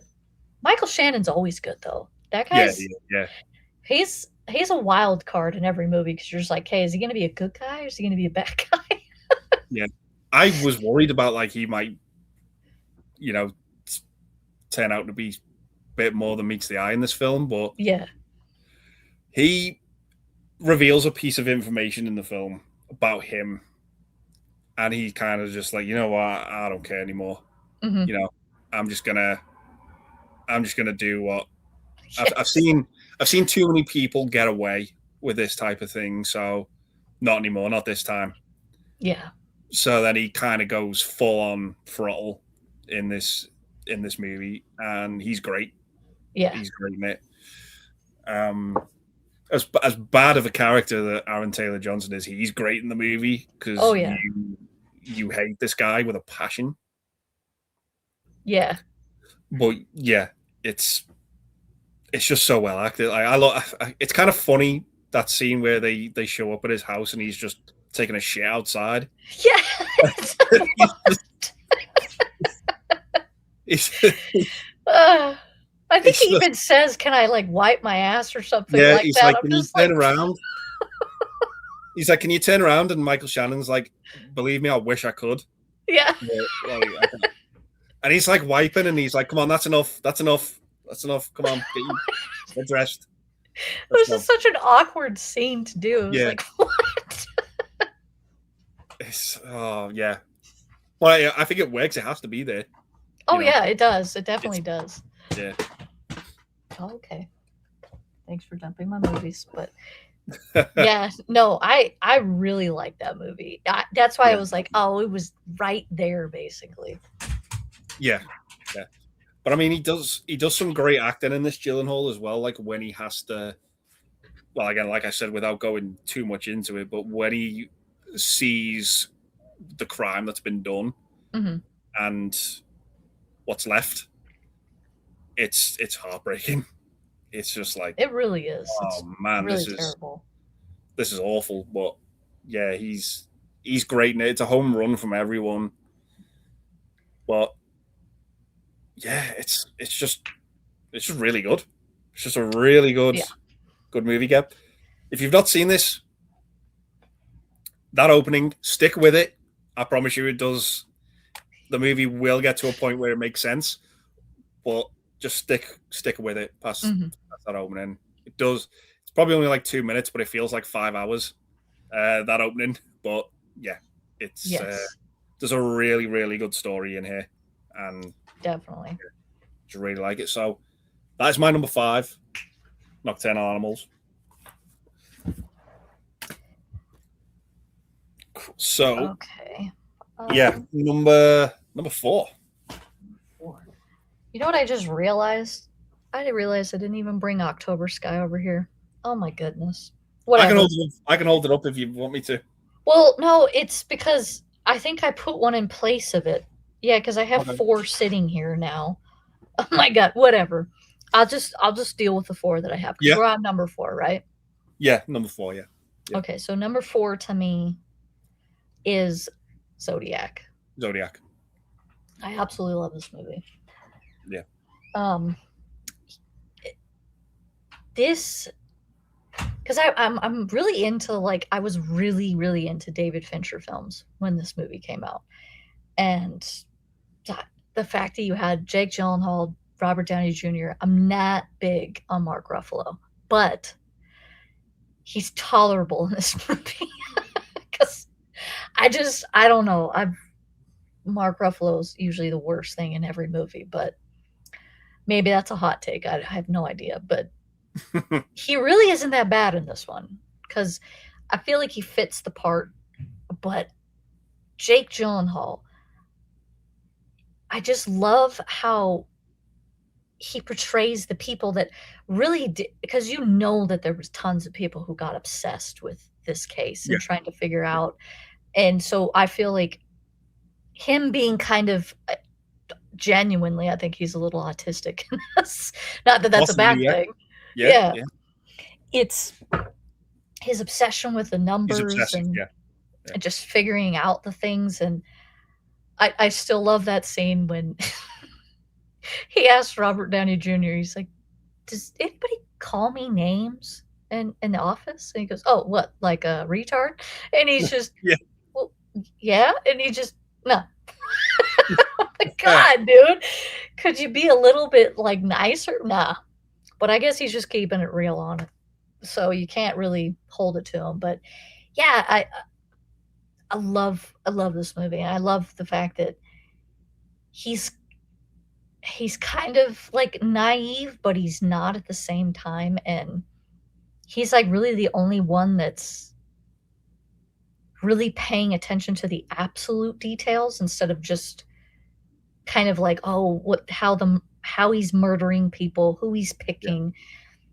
It's like it didn't none of like it didn't really make loads of sense because it just was kind of just sporadic and weird. how this guy killed people. And then, oh my God, what's that guy's name? The guy that they basically hint at that he's the We, Zodiac we killer. think it's him. Like Yeah. I know who you mean. I can never remember Oh his my name. God, what is his? He's in loads of movies. He's so good too. Yeah, But yeah, he was really good too. Like when they meet him and just the way yeah, he's acting, I'm just sitting there, I'm like, oh, that son of a bitch. There's no way he's not, because he's, yeah, he can do the whole left and right hand thing. And it just, yeah, I don't know. I just really like everybody in this film, even though you're kind of not supposed to like Robert Downey Jr.'s character. But him and Jake Gyllenhaal had such good chemistry of like they're so polar opposite of each other that they work.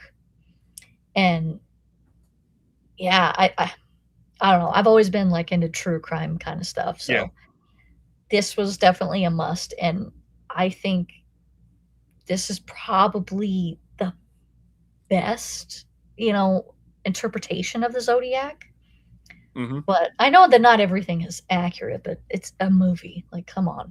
Yeah, But yeah, I love this film. Like, I can rewatch this anytime, and I know that it's what, like almost 3 hours long. I love it. yeah, yeah. I'll touch on it a little bit later on, Okay. but I figured yeah, because I was like, this movie, my top four could sway either yes, way, honestly. yeah. For me, we're at like the good stuff now. Yeah, like Not that what top we've tier. talked about isn't good, but this is as good as it gets. Like for This is me the now. stuff that you're like, how did he not get nominated Yeah, for an award? Like, what do you mean this man has yeah, never won an Oscar? yes, yeah. I agree, but yet still, I don't think we've. Well, maybe apart from End of Watch, we haven't really said any of the Well, same. had I done it properly, because I think one of my lower ones, October Sky would have been around the same area as Yeah, where you put it, because genuinely I love that movie. And I remember going to Blockbuster and renting that movie because I was like, wait, it's about rockets, it's set in the 50s, because I just love 50s type yeah, films. And then Laura Dern, because I was mm, always just like, dude, Jurassic Park, like the yeah, Jurassic Park ladies in this, yes, yeah, yeah. give me more. But yeah, October Sky is a movie that people need to watch. Like, Yes, it's so underrated. yeah, it is. But yeah, no, I agree with you as well about what you said about Zodiac. Um, I rewatched that this weekend, and there's so much that I kind of like. Well, not so much, but there were things I picked up on Mhm. that I miss the first couple of times that I've watched that movie. Okay. There's little things that you just pick up on rewatch with that Yeah, movie. they're always like subtle things, and you're just like, Yeah, oh, there it is. yeah. No, but that's cool. That's a great number 4. So that just missed out like on the podium places for you, Yeah. Zodiac. Yeah, yeah. Okay, so my number 4 is another Denis Villeneuve movie, and I think probably know where I'm going with this. Yes. Um, yeah, this is another one of his films that I think is borderline perfect. This was like an 8 out of 10 Mhm. for me. Prisoners. I love it. Oh God, this is such a good film. Um, I mean, I will say this about it. I think this is one of these movies that is not as great on rewatch as it is the first time you watch it, because you are there is a mystery to this movie. It's Hugh Jackman and Terrence Howard who play neighbors, and they're very close friends. The wives are friendly with each other, and they have kids, and they all go around to one house for like a meal. And the kids say, "Can we play outside?" And the two daughters go outside, They end up going missing. Every parent's worst nightmare in this movie. And Yeah. Jake Gyllenhaal plays the detective trying to get them. So you are trying to like guess who's done this, who's kidnapped these children. Are the kids going to be safe? Are they going to be okay? You know, all these horrible outcomes run through your head when you're watching it. But like I said, when you watch the movie, you do find out who that is, and you do know who it is when you rewatch this movie. So the mystery just isn't there anymore. But it's still a great movie. Paul Dano as like, Yes. He's so good. God, what happens to him in this movie is just Shit. Do you blame them though? I don't. I don't blame them because it's kind of like, well, you should have given it up. Yeah. Just saying. yeah, it's horrible, but you just feel like this could have been avoided. Yes. Like massively could have been avoided.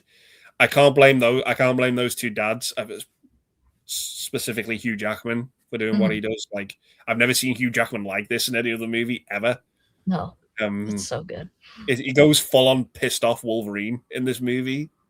Yes. Like, he's just jacked up, trying to get this information about his daughter, and it's horrible. Like he turns on everyone, his wife, the police. What he actually ends up doing to Paul Dano, he kidnaps him because like the police can only hold him for a certain amount of time. They think he's like the number one suspect because the two girls were like climbing up and playing with this little van, and it's kind of like hinted that the van's gone like afterwards, and they assume that this van's kidnapped these kids, and the whole older brother thing in it as well. It's just really, really dark, this movie as well, and I just love everything about it. I loved how original it was. Loved the performances in it, how batshit Hugh Jackman gets when there's no other word for it, he's torturing Paul Dano in this movie. Like yes, he kidnaps him and he tortures him for information that he just doesn't really get. And you do get the big reveal at the end as to who's done this. And it just gets really dark with what that person does with Jake Gyllenhaal as well. Like as he's trying to investigate what's going on, and yeah, it's really, really good who done it, but yeah, I don't want to say much more than that with the outcome of what happens to these two guys. But this is so well acted, scary at times, every parent's worst nightmare type of movie, and yeah, love it. It's fantastic. Yeah, just is. Definitely. Well, I mean, I'll just go off of you then because my number 3 is Prisoners. Your number 3 is Prisoners? Cool. Yes, because I like I said, I think my top 3 could switch just depending on my mood and day. But like, going off, like the acting is amazing. I remember I caught that on the last day it was in theaters when it was, because my brother and his wife had gone to see it. And then he texted me and was just like, Ashley, seriously, you need to go see this movie. It's exactly what you would like. I was like, well, I wanted to see it, but sometimes there's just movies that I'm just like, I don't need to see it in a theater. But he was like, no, really, go see this. And I was like, all right. So me and my mom went like after work one day. And oh my God, I remember walking out of the theater and you hear the whistle. You're just like, oh my God, like what? You're just like, please. But Jake Gyllenhaal is just so good. And I love that he keeps like a level head in the film, but also he completely understands where Hugh Jackman is coming from. And he doesn't like hold it against him for being that way, really. He's kind of like, no, I get it. But yeah, it's just so good, and I like to take my time between rewatches so then it doesn't ruin it type deal, because once you've watched it, you know type deal. But like also freaking what's his face, David Delsmalshin or whatever his name Yes. is. Yeah. That scene, oh, when he opens the door and then Jake Gyllenhaal's like, what are you buying little girls clothes for? You know, and he's just, what do you mean? You know, and I'm like, God, this guy's so creepy. Yes. He's so good and he's so creepy. But I love that they got him and Paul Dano because I look at both of those guys and I just think kind of like you have that creepy look. Not saying that they are actual creeps, but They've they got that play it look. very well. It's Yes. well cast. It's well cast with the way Very. those two guys have that particular look about them. Yeah. Yeah, and like the whole how Hugh Jackman, you know, is in that film, like as much as he's torturing him, I don't see it as a bad thing because like Okay. I get it because I mean that is how I would like if I was a little girl and I look back now, like if that happened to me, that's how I would want my dad to act. Like go Yeah. to the ends of the earth type Yes. deal. Because I'm just like, I mean, I don't have any kids, but if I had a kid and I'm not a man, but I would do whatever I Like, could type deal. You know what I would come mean? to, yeah. Yeah.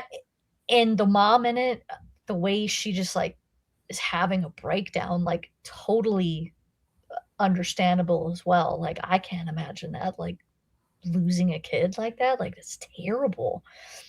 But yeah, the whole ending scene of what happens, you're just like, Yeah. Jesus.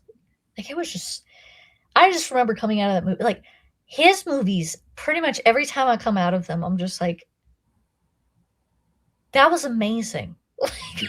Like, holy shit, what did I just watch, basically? Like, I think about it, I've literally had that with this, Arrival, especially Arrival. I was like, God, that Yeah. was deep, you know?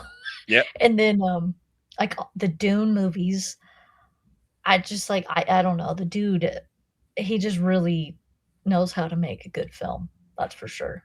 But yeah, I can't say much about it either because I don't want, like, to Yeah. ruin it for people. Yeah. No, it's you do get that resolution at the end. You do get, Yes. you know, the who's done it scenario.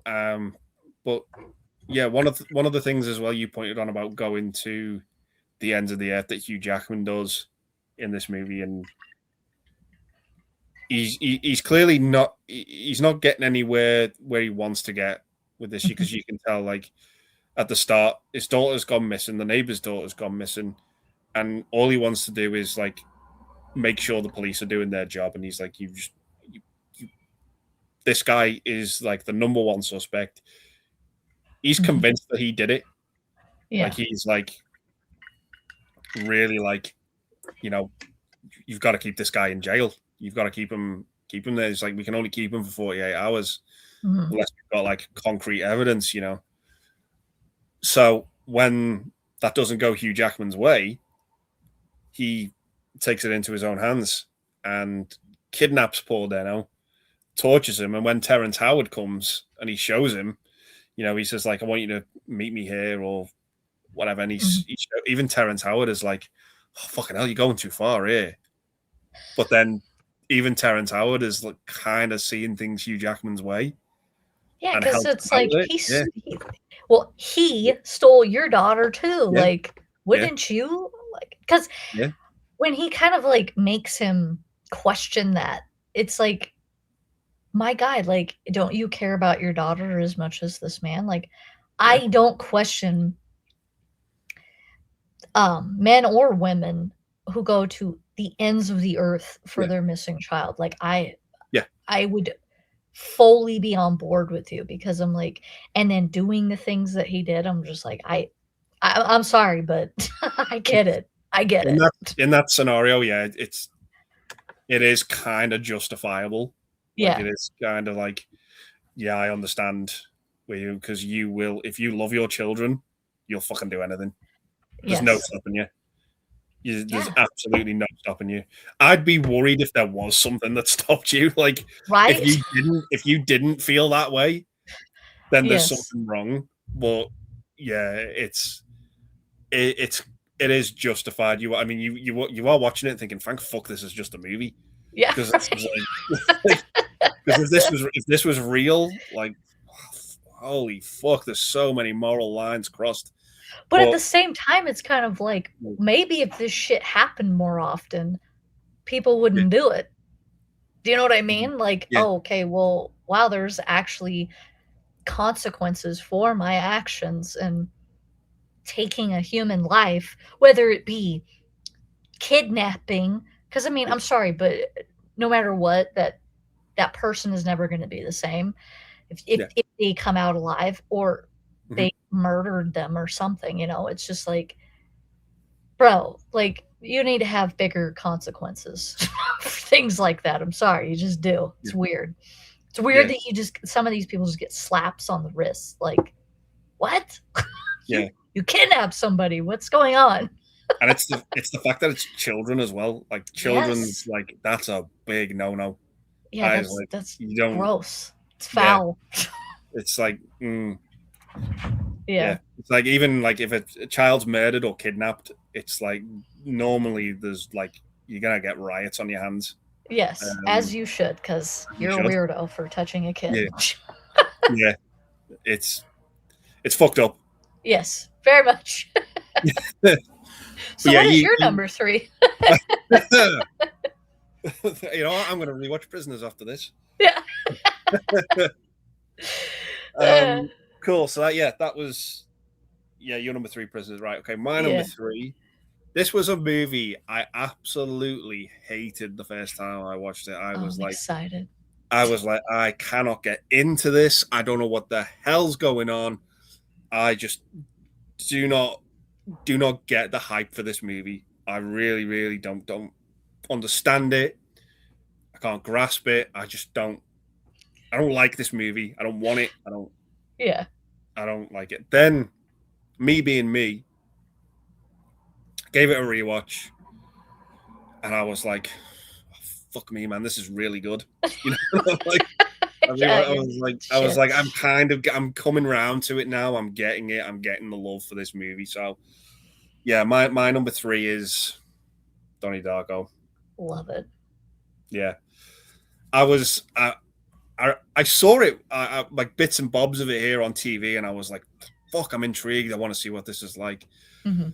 Then I managed to get a full copy of it, watched it, and I was like, "What the fuck was I thinking? Like, I really hate this movie. I do not get it. Yeah. It's batshit. It's hard to follow. I just don't get what's going on. That fucking thing with like that CGI, what looks like something from the abyss water thing going around that. Yes, I it's was like, what? the time loop thing. Yeah. I was like, what is this? Didn't get it. Didn't get it. And I went back, rewatched it, and I was like, with a kind of like through different eyes. I was like much more older and mature eyes. I was watching it, and I was like, I kind of get what this movie's like now. I get the people, I get the characters. Mhm. I just like it a hell of a lot more. I think what helped me like it more was the cast as well. Yes, There's it's so many got a big names in lot. this movie, Yeah. like Drew Barrymore, Patrick Swayze, Mary McDonald, young Seth Rogen. Yep. I was like, I was kind of like, this is a fun movie to watch. Like, I really like how this looks as well now. Mhm. That sort of high school setting, really, really Yes. like it. The conversations in it, the whole fucking thing with the Smurfs, Yes. I'm just giggling. Smurfette. Smurfette, yeah. It's like Papa Smurf watches while he just jerks off, and I'm like, oh, Yes. that image alone is just wrong but hilarious. Yes. Like, but yeah, it's that scene is so funny. And then Jake Gyllenhaal gets so pissed off. He's just like, first of all, Papa Smurf didn't make Smurfette. Gargamel did because he wanted Yeah. he wanted her to invade like the Smurf village and like he takes it that personally. But yeah, it's just it improved so much for me, and the soundtrack as well, the music in this movie, Mhm. the Tears for Fears stuff. So good. Yeah, it's a lot of it. Notorious, where is that's such a great song. Yeah, Yes. there's a lot of fun tunes in this one, but yeah, it just improved so much for me and skyrocketed. I still can't 100% say I'm convinced as to what I know this is actually about, but I enjoyed it so much more. Yeah. How old were So you the much more. first time you watched it? Oh god, I must have been about 13, 14, something like that. Okay, so you were around the same age as me the first time I Yeah, watched it. it was like I know the movie didn't do well because of 9/11. I think that was Yes. kind of like that's that which isn't the movie's fault, but that it was ill timing for the movie, but Mhm. I can understand why because there is a plane crash that's pivotal to the plot of the film. Yes. Um, Very pivotal, very actually. very pivotal. Yeah. So I think the movie got shelved for a bit, and then I think a studio bought it for like $1 million. So I like think so, something like so that. like dirt cheap in terms of like studio money. I think they bought it and then put it out, and then it snowballed into like cult status from Yeah. then on. But yeah, it's just a movie that's improved for me. Some people think it's garbage, some people think it's a masterpiece. Yeah. I'm leaning more to the masterpiece. I wouldn't go all the way and say it is a masterpiece, but I would say this is a really good, solid film. Mhm. But it's an outside of the box film. You have to. You have to Well, it's think. one that gets you thinks. Yeah, Yeah. it's one that gets your brain ticking. But yeah, I just really like it for what it is. Yes. I have a fun time with it now. Anyway, so that's why I never get rid of movies because my opinion can change, and it did with this one. Yeah. So Oh, I'm not somebody who judges people with big collections, kinda like yours and stuff like okay. that. Because like, if I still had my own place, I would Mm-hmm. have I had a room like that, but I basically got to the point of just being like, "I don't really give a shit about this movie." Do you know what Yeah, I mean? yeah, I get it. And Yeah. but, like, other films, I'm just like there'd be films that people would look at in my collection and be like, "How the hell do you rewatch that so much?" I'm like, Mhm. "'Cause I think it's stupid but great." Do you know what I mean? I don't think that this movie's stupid by any means. Yeah, I love no, that movie. yeah. I don't really know what else I can say about it. It's just it's a trip. It's a weird one. Yeah, but I don't know. There was just something really, really likable about it. Yes, for sure. The cast, the music, the setting, Yeah. that school setting. Patrick Swayze in this, what he ends up Uh, getting. that's a very different role for him as well. Yes, Like, what? yeah. And I Yeah. love that. I love that woman who's like, oh, they're framing an innocent man. He's not done any of this, and Yes. Oh god, that woman. like, She's it's like, could ridiculous.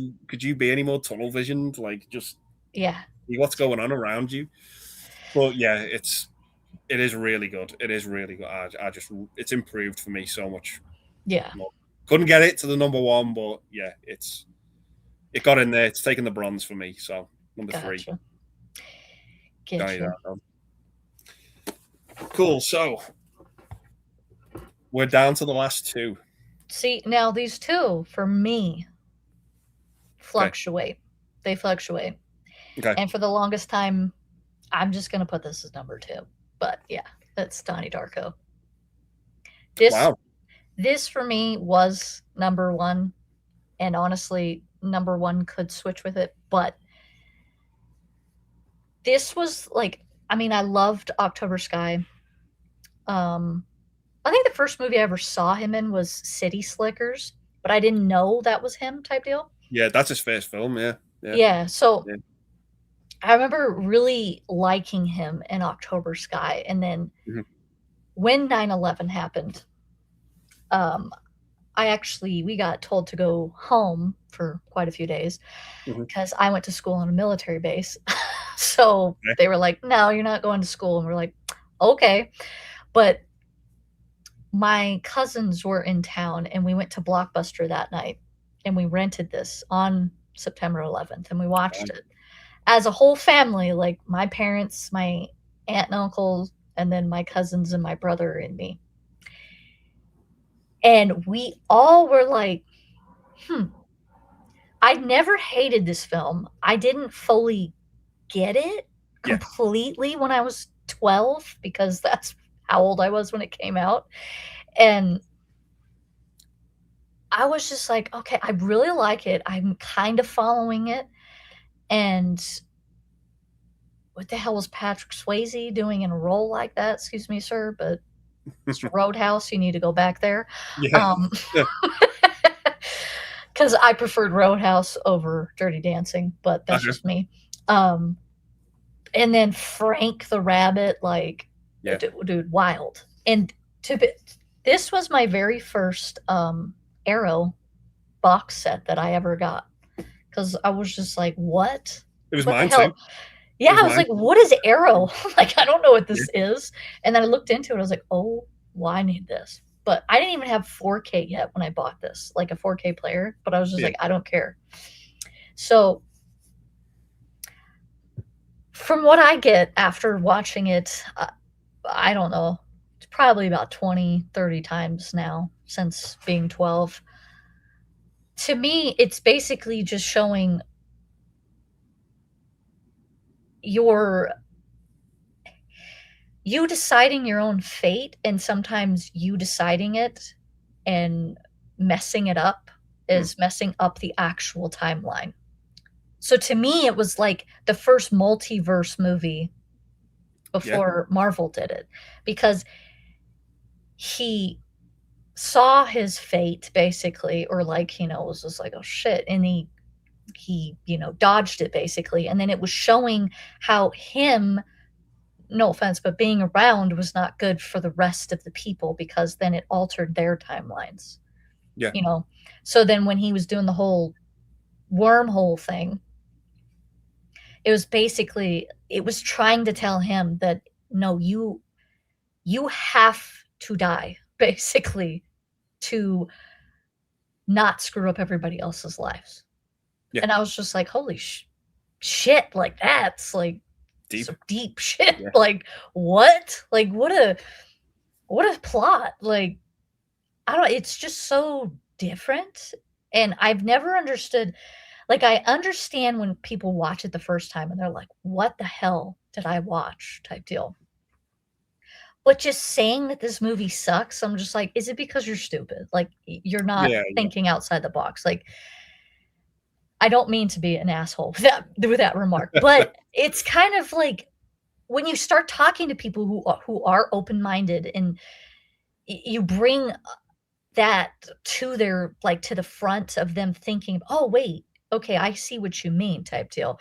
Or you just have those people that just will not accept that that's probably what it is type deal or this, and I'm just going, "But rewatch it again with what I'm telling you or what this YouTube person says or whatever the hell. Rewatch it and tell me it's not a good movie. How is it not a good movie when it's acted well from everybody? Seeing Drew Barrymore in this movie was like, "Excuse me, what?" Because she was Miss Rom-Com during this time. Yep. It was like, "Holy shit, you're in this movie?" But, yeah, and I think to me, this movie, as good as he was in October Sky, it showed that this guy can act. Like, Yeah. holy shit, like, when the whole therapist scenes and, when she puts him under and Yeah. he's putting his hands and unbuckling himself, and he's, what is happening?" Like, when he wakes up, she's just, "Oh my god, wake up." But, yeah, I think it's a really interesting movie about time travel, and I know that a lot of people also say it's pretentious, and I'm just going, I don't see it as pretentious at all, because it's not up its own ass.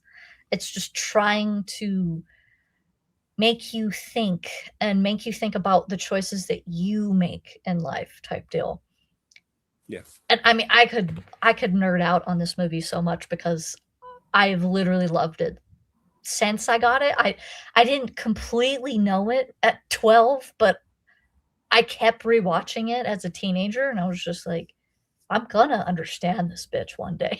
You know what I mean? And this was well before YouTube was a thing. And I didn't really care about the internet, so it was more Yeah. of, like, me figuring it out. So I think that's why, like, I do put that movie on a pedestal because I'm just going, this was, like, the first movie that just made me so, "What is this damn thing? I want to figure it out." I remember just, like, taking, like, little notes about this thing, and I'm just going, "No, it's" to me, it's one of, I don't know, it's one of the best movies to come out of the 2000s. Yeah. That's why I think it's funny when people say the 2000s suck. I'm like, "You really need to go revisit that." Yeah. That era had a lot of bangers in it. There was nothing like it. Like, it is No, when people say it's one of a kind, like, it is one it of a kind. really is. It is there was not like 2001, there was nothing coming out like that No, movie. There's nothing you can compare it to. You can't even say this is like, I don't know, even anything that came before it, you can't really say like this Donnie Darko's like the something of the 90s, the something of the 80s. It's it's its just own Donnie thing. Darko. It's Donnie Darko. I remember Yeah. that. I even remember the buzz when that movie came out, and people were saying like, "God, this movie's like amazing. It's so good. It's game changing. It's revolutionary." And I was like, "Okay." Yeah. I watched it and ended up hating it, but yeah, I was like, I don't really see it. I do now. I do get it now. Like, I do think it is. Oh, It's yeah. a really good Like, movie now. I'm not trying to judge people, but, Mm, like, the first time you watch it, of course, it's gonna be one of those, "What? What did I just watch?" type yeah, things, but it's like but when you discuss it with somebody a little bit better, it's like, "Okay."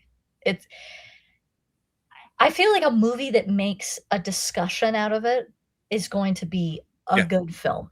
Like, 'cause yeah, I mean, I'm all for the superhero movies and just being entertained and, "Oh, man, these action sequences," but I've always enjoyed movies that made me think it yeah, 'cause, like, you can't even, like, compare it to, like, say, like, Back to the Future, because if you're gonna do yeah. time travel stuff, it's like, no, it's It's just very totally different different. approach. Yeah. Yeah, and, oh, man, the movie theater scene, I loved it. I Yes. Yeah. love that scene when he just and I just like how he just pops up, like, "What bro, what is this bunny?" Like, "Get Yeah. out of here." He scared the shit out of me when I was 12. I was like, "I don't like him." Yeah. When he's like, are you? I think he says something along the lines of, "Are you going to take that stupid bunny costume off?" Yes, And then he yeah. just replies with, "Are you going to take that stupid human costume off?" And it's like, Just oh, like, this is That's awesome." that's a good comeback. Yeah. Yes, It's it's creepy, that scene, but it is very yeah, I love it now, and I'm glad I love it now. You Me know, if too, because it is really a good movie. yeah, yeah. It is. I'm one of those, like, when I was younger as well, I didn't have the greatest attention span when I was younger, when I was watching films. Most people don't, let's be Yeah, real. but when I what what I've noticed as well with me in some movies that I watch on first time, and some people, there's always that movie that you haven't seen and everyone else has seen, and they always say like how good it is, and Mhm. then you come round to watching it, and you're like, what am I missing? What I am I do that a not? lot. Yeah, what am I not getting here? But then I can go and watch like a review of it online on YouTube or something, and the review could be like an hour long, and Mhm. it could just be two people discussing it. It'll make me want to go back and rewatch it, and then I have Yes. such a better time with it. I Mhm. have done that with a few movies, but yeah, I didn't do it with Donnie Darko. I was like, I just gr- grew to that movie because I'd matured a little bit more, and Yeah. I was watching different kinds of movies that I wouldn't have watched when I was younger, and I was like, okay, I can really see what this Yeah. Stop. what this movie's going about now. He I always was has going to to ask, make is his he a points. fan of Donnie? Is he a fan of Donnie Darko? I don't think I've shown that to him yet, Oh, right. so he's in for a treat. You know, it was another movie that made me like that was like this Hmm, was Mulholland Drive. The first time I watched yeah, that movie, I was just like, yeah, "What the hell did I just watch?" type deal. yeah, But like you said, like how you got older and you liked it more, yeah, that's how I felt with, like, Mulholland Drive, because it's just like it's those movies that you're like, "What? What is this shit?" And then maybe your brain obviously isn't developed enough because, I mean, let's be Yeah. real, when you're younger, you're kinda like, "Who gives a shit about this stuff?" Yeah. Like, so when you revisit them as an adult, you're like, "Oh," because that's what happened to me with, Mulholland Drive. So, when people tell me they don't like Mulholland Drive or they don't like Donnie Darko, things like that, it's like, "Okay, but rewatch them now. Yeah. Do it now because your adult brain is going to appreciate it a little bit more just because Yeah. of the storytelling, you know? You're just like, how did somebody come up with this?" Yeah. It's like I go back and think when I was like 7. My favorite movie when I was 7 was Batman and Robin, Yeah. and I didn't know that like bad movies could exist. Like I Yes. just took them for what they were. I was like, yeah, movies are movies. They're not supposed to be good or bad. They just are what they are. Yeah. And you like, there's no such thing as a bad or good movie. You just watch movies. And then as I got older, I was like, yeah, I don't think this is my favorite movie anymore. Just It's like, like, well, there's a lot more yeah, out there than this. yeah. It's like you just watched it. It was my favorite film because as a 7-year-old, that's all there really was. Like you Yeah. just had that type of movie. I mean, what 7-year-old you know whose favorite films? Donnie Darko. You know, it's it's See, not going to happen. You're gonna advance and mature with your tastes yeah, in movies and things like that. But I've always loved I love listening to people who kinda got into film later in life mm, or say when they were, like, teenagers is when they really started to get into it, because I grew up with parents that they're not into the film like I am, like, getting to know everything type, but they will watch, especially my mom, she will fricking watch anything. So, mm, I grew up with the Batman and Robins and Power Rangers and shit yeah, like that. yeah, But I also had parents that were like, "Sit down, we're gonna watch, like, Halloween. We're gonna watch, you know, some war movie or this Western," because my dad always liked Westerns. And then from that, I just kinda in fact, I had an older brother too, so he would be like, "Okay, we're gonna watch, like, Terminator and Rambo and shit like that." So, I mean, granted, my brother has pretty similar taste to me now, but, like, growing up with people that loved movies and that would just watch whatever, it was yeah, so nice because when I hear people say, like, "Oh, man, I didn't watch this until, like, 2 years ago," and they're, like, in their 40s or something, I'm like, "Wait, what? You've never seen Sleepy Hollow? Like, please sit down, I'll have you watch." You know what I mean? It's like, yeah, I don't know, it's to me, it's exciting because, like, I've already experienced that, so getting to seeing somebody experience it, it's just even more fun. I don't know yeah. how to explain that. You're sort of seeing it for the first time again through someone Yeah, else's eyes, kind of like you you yes, you you get a buzz off their enjoyment, like exactly. seeing it for the first time again. Yeah, I get that. Yeah, It's a uh, lot of I fun for sure. agree. Yeah, but yeah, it's one that had to marinate with me. Donnie Darko. Most It people just it did. does. Yeah, but I'm very much singing from that hymn sheet where I do think it is a great movie. Yeah. Um, still confuses the hell out of me still a little bit, but I'm like, that's okay. I'm like, I don't mind Well, that. if you That have a do you have Letterboxd? I don't even know if you yeah, do. yeah. Okay. I wrote a huge review on that Okay. movie a while ago, and I kind of, like, touch on the things because, I mean, I know there's ways of interpreting that movie, but I'm just kind of like, yeah, but at basic level, it is kind of this, you know what I Yeah. mean? I'm not saying I'm like, "Ooh, I'm the smartest person here." No, hell no. No, I mean, I'm not stupid, but, like, I'm not the smartest, but I because I've watched it so many times, I'm like, "There's no way that this doesn't mean this." You know what I mean? Yeah. It's not like Enemy where you're kind of like, "Sir, Yeah. what happened?" Yeah. It's not that type of movie, but No. yeah. Yeah. So that's your number two, Yes, Donnie Darko. Awesome. Awesome. We nearly matched. We nearly matched. we did. Um, I'll be curious if your number one will match with mine. I think it is because you've already mentioned my number two. So Okay. I think the number one. I think the number ones could That's awesome. could match. I hope it. This is where like, your number one's not Brokeback Mountain, is it? No. No. Okay. I don't I hate think that we're movie, but no. good. I think we're good. I think we're good. So yeah, my number two. This just missed out on the top spot for me. Like many of these, I rewatched it this this past couple of days, and yeah, Zodiac. Just so good. How does that 4K look, by the way? It looks fucking great.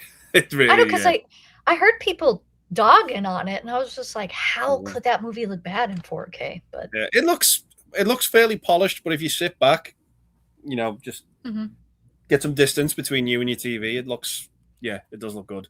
okay. I really liked it, but yeah, it's crisp. It's how you want it. I think Warner Brothers are one of the best studios doing them at the minute. Like what they did with the Dirty Harry was insane. But yeah, this is it's pretty good. It's a pretty good 4K. But yeah, the movie itself is very much dealing with the Zodiac killer. Obviously, at the time, those killings were going on in the 60s and 70s, and yeah, it's got David Fincher's fingerprints all over it. Like he's another filmmaker who just doesn't really waste any screen time with his movies. He just gets to what he wants to say and what he wants to do with his films. And straight off the bat, that opening is just really creepy. It is. It really is. This couple park up their car on the 4th of July, and there's this car like sort of following them or parking right next to them. It comes back, and you see the killer do what he does, and it is relentless. As the movie goes, like you said, Jake Gyllenhaal in this, he's very much the sort of not the detective side, but the reporter side, and then you've got Mark Ruffalo, who's the detective side, and I'm guessing you've got Downey Jr., who's kind of somewhere in the middle. Well, he is a reporter. Yeah, because him and Jake Gyllenhaal work for the San Francisco Chronicle. Yeah.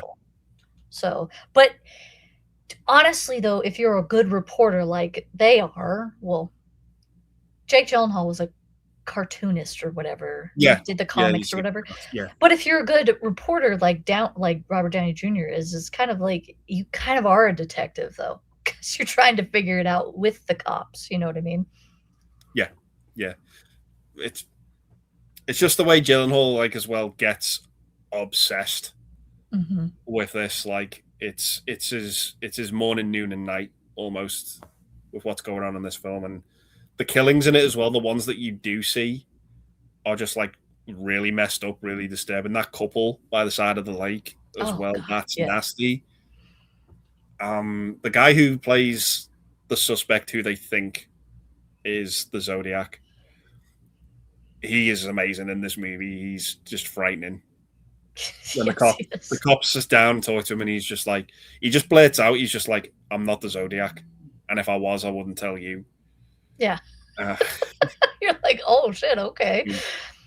Now this was the bit I noticed on rewatching it this time, was they mentioned him about the Zodiac being ambidextrous, and he can write with both hands. And he says to him that that's not true. He says, I'm left-handed. I was forced to write with my right hand when I was younger because they just thought that I should be writing with my right hand or whatever." Yeah, it's the Catholic schools. They would do it because they thought you were evil if you wrote with your left hand. Okay. Yeah, I know, right? I'm like, what? Yeah. That's wild. But yeah, one of the cops says, "Can I see your watch?" And he says, "Yeah," but left-handed people don't wear the watches on the left hand, which is what he's wearing it on. And I was kind of noticing, like, oh, is he lying? is he maybe ambidextrous? Because he's wearing his watch on the arm that right-handed people wear their watches on, and I was See, like, "Oh, you know what's funny about that? mm. I'm right-handed, and I've always worn watches or bracelets or on your anything on on the my right right hand." wrist Hmm. because, like, a couple of my jobs, I've always like when you're writing things down, you have to have the time, Yeah, and I'm sitting there, I'm writing, and I'm like, well, it's right here. I'm not lifting my other arm type deal. So mm. I I thought get that that. was an interesting detail because I mean, even my parents have always told me I'm weird Yeah, because I put it on my right hand, but most people, like you said, right-handed people put on wear it left. on the left. Yeah, Yeah, it's yeah. weird. Well, it was just a little something that threw me. I was like, "Oh, Yeah, is he lying? Is he, you know?" But yeah, I think we can get into spoilers with this because it's a real life case. yeah. the The Zodiac was never ever caught, um, by official record. It was they had suspicions as to who they thought it was, and they had one key suspect who they thought it was.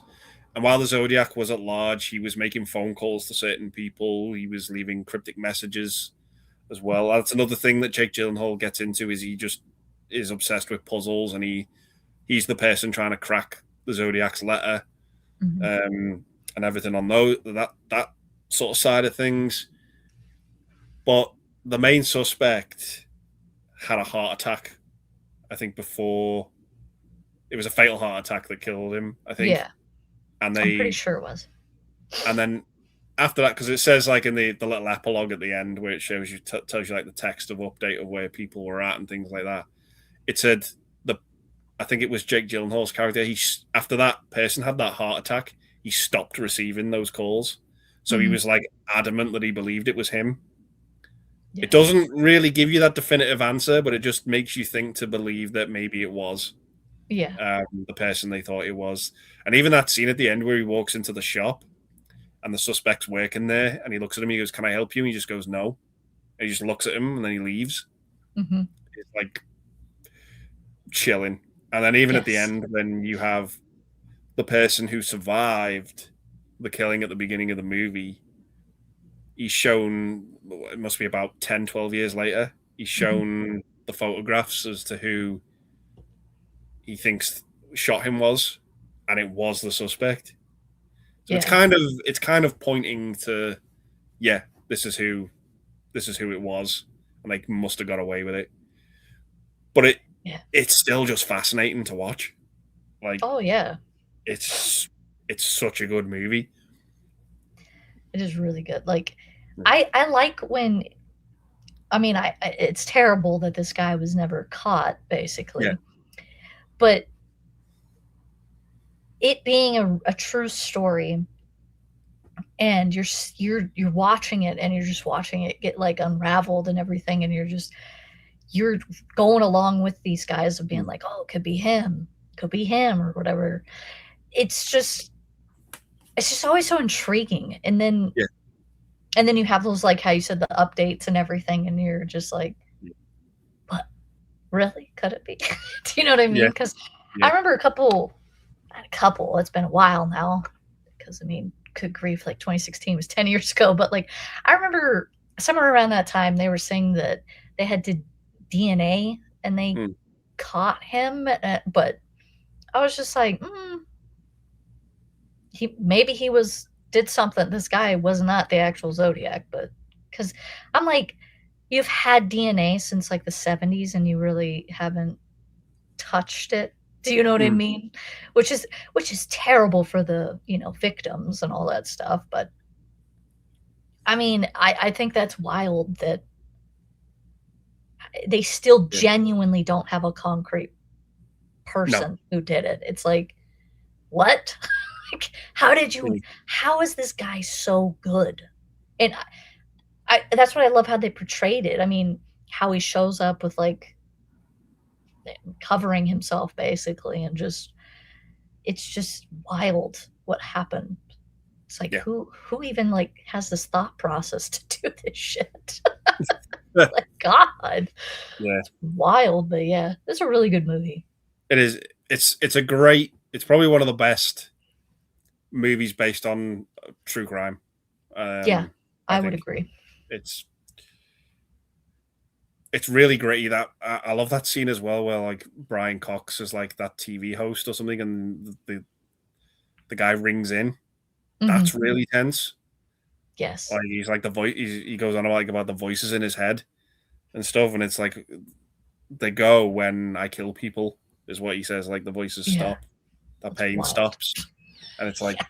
holy fuck, Yeah, like right.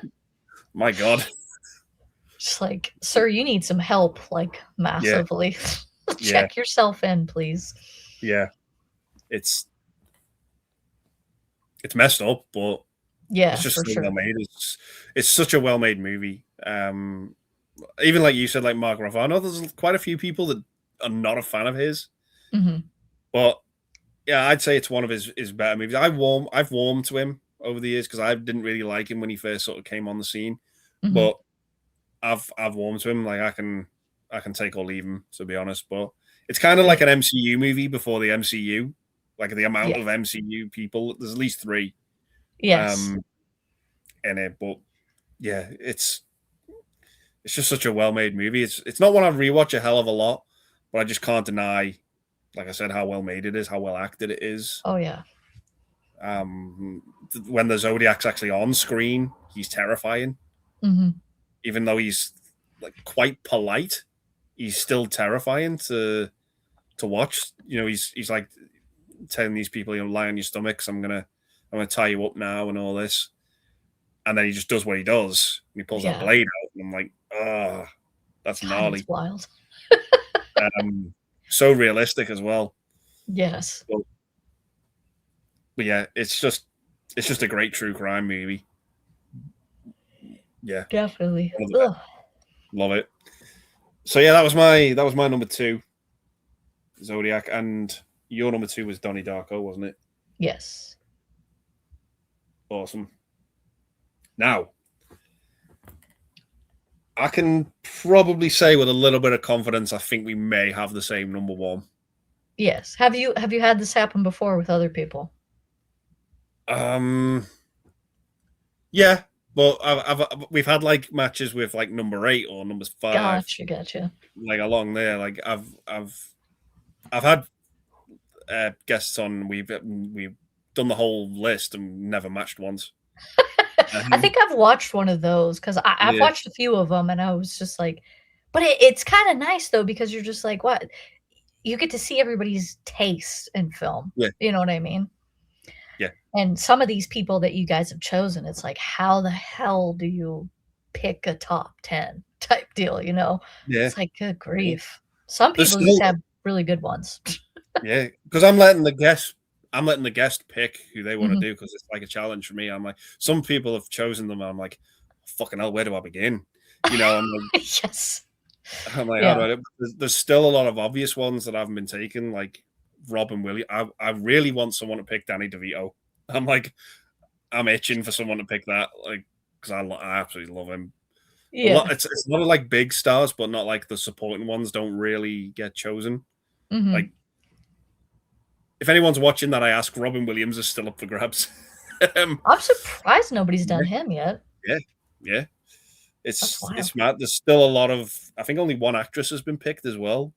Yeah, I Two was watching maybe. that one last Yeah, night, yeah, and I was just like, "Well, that's I mean, it's pretty good start to an actress, though." yeah, I was kind of thinking it too, but I was just like, "Oh, but I mm, just really like Jake Gyllenhaal, and I feel like, he yeah, he is definitely one of those actors in the not community, so to speak, but in Hollywood that is just yeah, gets shit on, even though, look at these damn movies that he's been in, it's like, yeah, "What?"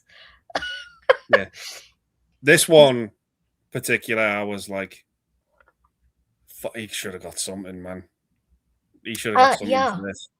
I walked out of the I theater of hope this it's the one. same. I'm I hope it's pretty the sure. same. Do you wanna pull it? Do you wanna say it at the same time? Tell you what, I'll let you go first. You go, and Okay. then so this is your number one. Okay. It's, Brokeback Mountain. No, I'm just kidding. No, It's not it's Nightcrawler. Yes. It's the same for me. I It's, I can't, it like, has to be. when I saw this in theaters, because I made my mom go see it, because she was not that interested, Mm. and I even remember looking at her a few times, and she goes, "Oh my god," it was just how weird he is in this movie. She just goes, "Ah, he's just making me uncomfortable." Like, that's Uh, the point, though. yeah. But, oh my god, I remember walking out of the theater, and I was just like, "I I love that. What the hell was this?" Like, I mean, you got another LA movie, Yep. and I love the way it's shot. It's just his character is easily one of those guys that some things that he says is so relatable and, like, you can understand him, but then you're just like, the scene with his cameraman, you're just like, anything for the shot, right? Yep. Anything for the shot. I was like, "Holy shit." He really doesn't care. No. But, yeah, I just oh my I if there is one movie of his that, like, I genuinely would just want anyone to see, it's this one, because Yep. it's so off the wall, it's not him, and how it like, he's just on that brink of madness the whole time. Because when he's sitting in his apartment and he's, like, doing his laundry or he's eating, one of the 2, and he's watching the news, and there was just something so easy about that, and him just, like, getting so into it and recording all of his things that were on, on the news, and it was almost like he was obsessed with himself.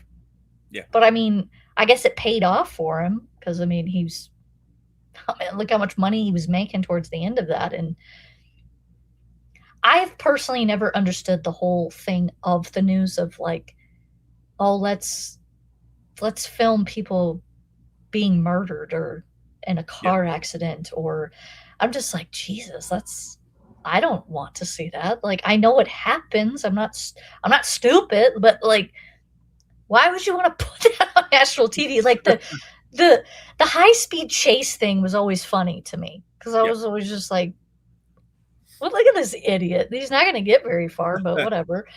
But, yeah, that scene in the house when they get Yeah. there before the cops, I was just when when he gets to the crib, I'm just like, "Oh, don't let there be a baby in there, because I was gonna walk out of the damn film if that happened. I was like, "Okay, cool," 'cause that's one thing I don't really I mean, I'm not fond of people doing things to animals in films either, but Mm. the kid thing, I'm just No. like, I understand this happens, but, like, I don't wanna see that, please. Yeah. No. And as crazy as this son of a bitch is in this movie, it wouldn't put it I wouldn't put it past him. Like, No. it's just so good, but yeah, I'll let you talk about It's it since I just ran my mouth. I mean, okay, so for me, this movie came out 2014. There were 3 movies that I gave 10 out of 10 to that year. Okay. And yeah, the other 2 were Birdman and Whiplash Oh, and love Whiplash. this. So Yeah. it was like 3. I haven't done that since. There hasn't been a year where I've given 3 10 out of 10s. Oh, dang, really? Um that for me shows how good of a year 2014 was. Yeah. You had I mean, even the ones that really didn't do well in terms of like cinema that gained a bit later on were like even John Wick Oh, yeah. in 2017, Winter Soldier. It was like Chef. There was just so many great movies in 2014. That for me is one of the best years. I think. I don't think it's been topped, in my opinion, 2014 Okay. since. But yeah, this was one I had to give this 10 out of 10 when I watched it. Yeah. Um, like Jake Gyllenhaal in this is not a very likable character at all. Everything in this movie fucking goes his way. Like Yes. everything just falls for him. And I'm not saying like that's fate or anything like that. Like he's part of it as well. Like he's part of making things fall for him in Mhm. this movie. Like everything just works out for what him and falls to his agenda of what he wants to do, what he wants to accomplish. He has a goal in this movie, and my god, he executes it for Yes. for better or for worse. He pulls off what he wants to do. He just wants to out of nowhere. He just wants this career of being someone who films things for the new to sell footage to news companies so they can use it, and he can get the money for it. That is his main goal, and that's really what the job title is. They call themselves Nightcrawlers. You've got Bill Paxton in here, man, in one of his last great roles. He's a fellow Nightcrawler. There's a scene in this where he actually wants to team up with him, and he's like, "Why be competitors when we can team up and work together?" And Jake Gyllenhaal's having absolutely none of it. He's like, "No, I appreciate it, but I don't want to waste your time. I don't want to hold up your process. I've I've got what I want to do in motion at the minute." And Bill Paxton's like, "Well, fuck you, man." He Yeah. just walks away. And then he ends up in an accident, and he films that and sells that to the news. Yeah. It's oh my god, what is there no low or no moral line that this guy Yep. has? Like he just doesn't have any of it. I He don't think that he feels emotion, no, like, at no, all. no. Because like at the start, like he's filmed. When you first see him film something, the cops like tell him get back 100 feet, get Mhm. back, don't film it, and he's like okay. So he does what he can, but then it gets to the point where as the movie goes along, you can see him cross this line Mhm. as he's getting further and further, and then by the end of it, he's completely crossed it. It starts off with him filming these incidents. Then it has him at the house where he gets there before the police and he's filming it. Then it gets to a point where he can foresee crime happening and lets it happen and films it Yeah. because he's the first one there because he knows it's about to happen. And that's when he's completely crossed the line. He's completely gone. Mhm. And it's so fascinating to watch. With his cameraman as well, he's just like he puts him in danger and gets him involved in an accident and just films him. Just doesn't even help him, just films him because that's what he wants. It's It's terrible. just it's fucking like what is this guy's motivation? What is his fuel? What is this guy about? He just does it because he has that goal in mind and nothing can deviate from it. Yeah. It's just like it's just so fucking good. It really It's the you know best the, he's been in a movie, in my opinion. oh, for sure. You know the scene in the beginning when, he goes and, like, takes that copper wire, and then he's trying to sell it, and then it doesn't really do anything, and then he Mm, tries to get a job at the place or whatever? yeah, It just that scene set that movie up so well of this guy is just the way he was looking, and he yeah, was just kind of like, "Oh, okay. Yeah, whatever." I'm just like, "This guy is an absolute psycho." Like, yeah, he's a psychopath. Like, there's there's no way of getting around it, and he played it so freaking well. Like, yeah, you genuinely feel uncomfortable watching him, but, like, it's not so uncomfortable that you can't enjoy the film. yeah, yeah. It's still entertaining Yeah. despite what it's going for. Like there's scenes in this where the police get involved with him and they want to know like where did you get this footage from, Mhm. and it does again cross that line where is what he's doing illegal, and the police are like we want this footage, take it down, take it off the news and all this, and as it goes on and then he's getting questioned by the police and you can see him having to make up the stories on the spot. Yeah, they're true, but he's telling them in a way, he's just bending the truth a little bit so like he's coming out of it where what he's done isn't illegal. Yeah.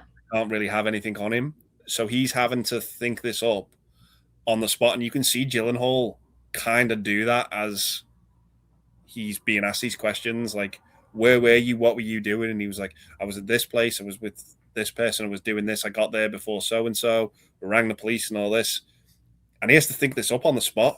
Mm-hmm. You can see him do it, and it's so good. It really is. Like, Yeah. this is also one that I want to upgrade to 4K. Mm. I just didn't like the steelbook that came out, so I was just like, I'll just Yeah, wait for that for the slipcover. the 'Cause I was standard. like, Yeah. yeah, I was like, "Ugh, that steelbook Yeah. is, I get it, but it's not my thing." But yeah, it just when this came out, I do remember just that year. I was like, because me and my brother, this was like before I Mm. like joined the whole internet realm. um, I remember me and him would always like give each other like top 10 lists at the end of the year. And I'm more than positive that was number one or at least top three of that year, Yeah. if I can remember correctly, because that was when like I was going to the movies a lot because I actually had a decent job finally at that time, so I could actually go to the movies quite a bit. But yeah, I was just like, if my little podunk town in the middle of nowhere would get movies like that in theater, I would go immediately go because the whole bigger blockbuster ones we always got. But and I mean, even here where I live now, it's not much. Honestly, I think it's smaller Mm. than where I'm from. But Okay. when I get like the A24 movies or something, like if Yeah. Enemy had come out these today type thing, I would go see it because I'm just like, Yeah. what? I'm getting it here type deal. But yeah, it was just so off the wall and just so not him Yeah. that not to saying that you can't tell the difference of him personally with all these other characters in these other films because you can, but this one was just like, where did that come from? Yeah. It was such a solid choice of being like, yeah, I'm gonna do that movie. It's probably the biggest Oscar snub I think ever. Yes, for sure. No nomination, nothing.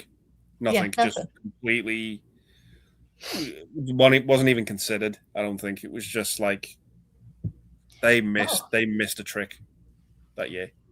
there was there have been so many Oscar snubs, but that is Mm, one that is that's one of just them.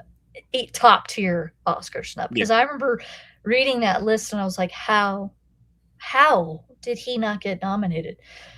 Because, oh, well, it didn't do good at the box office, when people say that kind of thing. I'm like, well, if you Yeah. really look at these movies sometimes, they don't do that good at the box office, all of Yeah. them. Like, who gives a Box shit about that?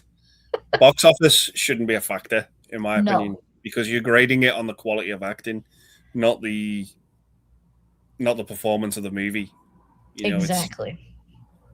it should that shouldn't be box office to me doesn't mean anything really But at the end of then But I would say nowadays, though, with the Oscars, box office does means absolutely zero to these yeah. people because you'll have these like just off the wall, like Parasite, being Mm, nominated and all that stuff. And I'm like, I'm not saying that it did bad, but it never played anywhere near me type deal. You know what I mean? yeah. And I mean, it's a good film. Don't get me wrong, but it's just like how did Parasite, which did nothing, you know what I mean, when it comes to box office, and this movie does something a little bit, and this doesn't even get recognized. You know what I mean? It's like, Yeah. what? Make that make sense. That's why I stopped giving a shit about the Oscars Yeah. a long time ago because I was like, you're snubbing so many good films, whether they be that kind of a film or a foreign film type deal. It's just, I give up. I Yeah. can't find their logic. Like we do get nowadays. I think we do get more in terms of quantity when it comes to Yeah. movies coming out. Like we probably get like between 200 and 300 films a year, I think nowadays, something along those Probably. lines. Yeah, probably something Yeah. like that. And I think back in the 50s and 60s, we were probably getting something like maybe 90 to 100, something like that. Yeah. Um, Probably. but yeah, so I think that's why the Oscars kind of stretched the nomination for Best Picture from 5 to 10, because we were just getting so many Yeah. films coming out in a year, but we're still keeping that actor and director thing down to 5, and there's still, but even still, the fact that for me Nightcrawler was not on that list of nominations was insulting. It really was, because again, like how Donnie Darko is, there was nothing like Nightcrawler. There's never been anything like it since, even. No. I can't think of a film that's like it, and I Well, you watch a ton of shit. yeah, where you have like the main character is the villain of the movie. Yeah. There's no hero for him No. to go up against. It's just him with an agenda, what he wants to do, what he wants to achieve, and he does it, Oh, and he wins. yeah, and then the dinner scene with him and his boss, and he basically Yeah. tells her that we're going to have sex. I was like, Mhm. Jesus, and she's just like allowing him. I'm like, I don't care how good this son of a bitch is. If I'm not wanting to go there with somebody, it's not happening. It's kind of like he's in control of that. Yes, Like, very much. even though she's the boss, he's the one in control. Like Exactly.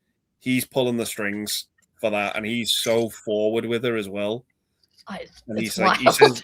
he says like, we are going to dinner, and she's like, I'm twice your age, and he's like, that's all right, I like older women, and he's like, we are going to do this and have this dinner, and she ends up going, and then he says, this is what's going to happen. It's wild. Yeah, there was a lot of scenes in that I was just like, oh shit, man. Like, Yeah. It's just a really good film though, like, because it's just so its own thing. Yeah. I mean, if you really look at most of his movies that he's picked to be in, it's like he's got quite an eye for films that role. Yeah. Nobody's doing type deal. So I don't know. He's just a really good actor, and Nightcrawler, he should have won, honestly. Yeah. I just love the movie. I love what it's about. Love him in it. Mm-hmm. And it was one of these movies that just came out of nowhere. I just completely surprised by it.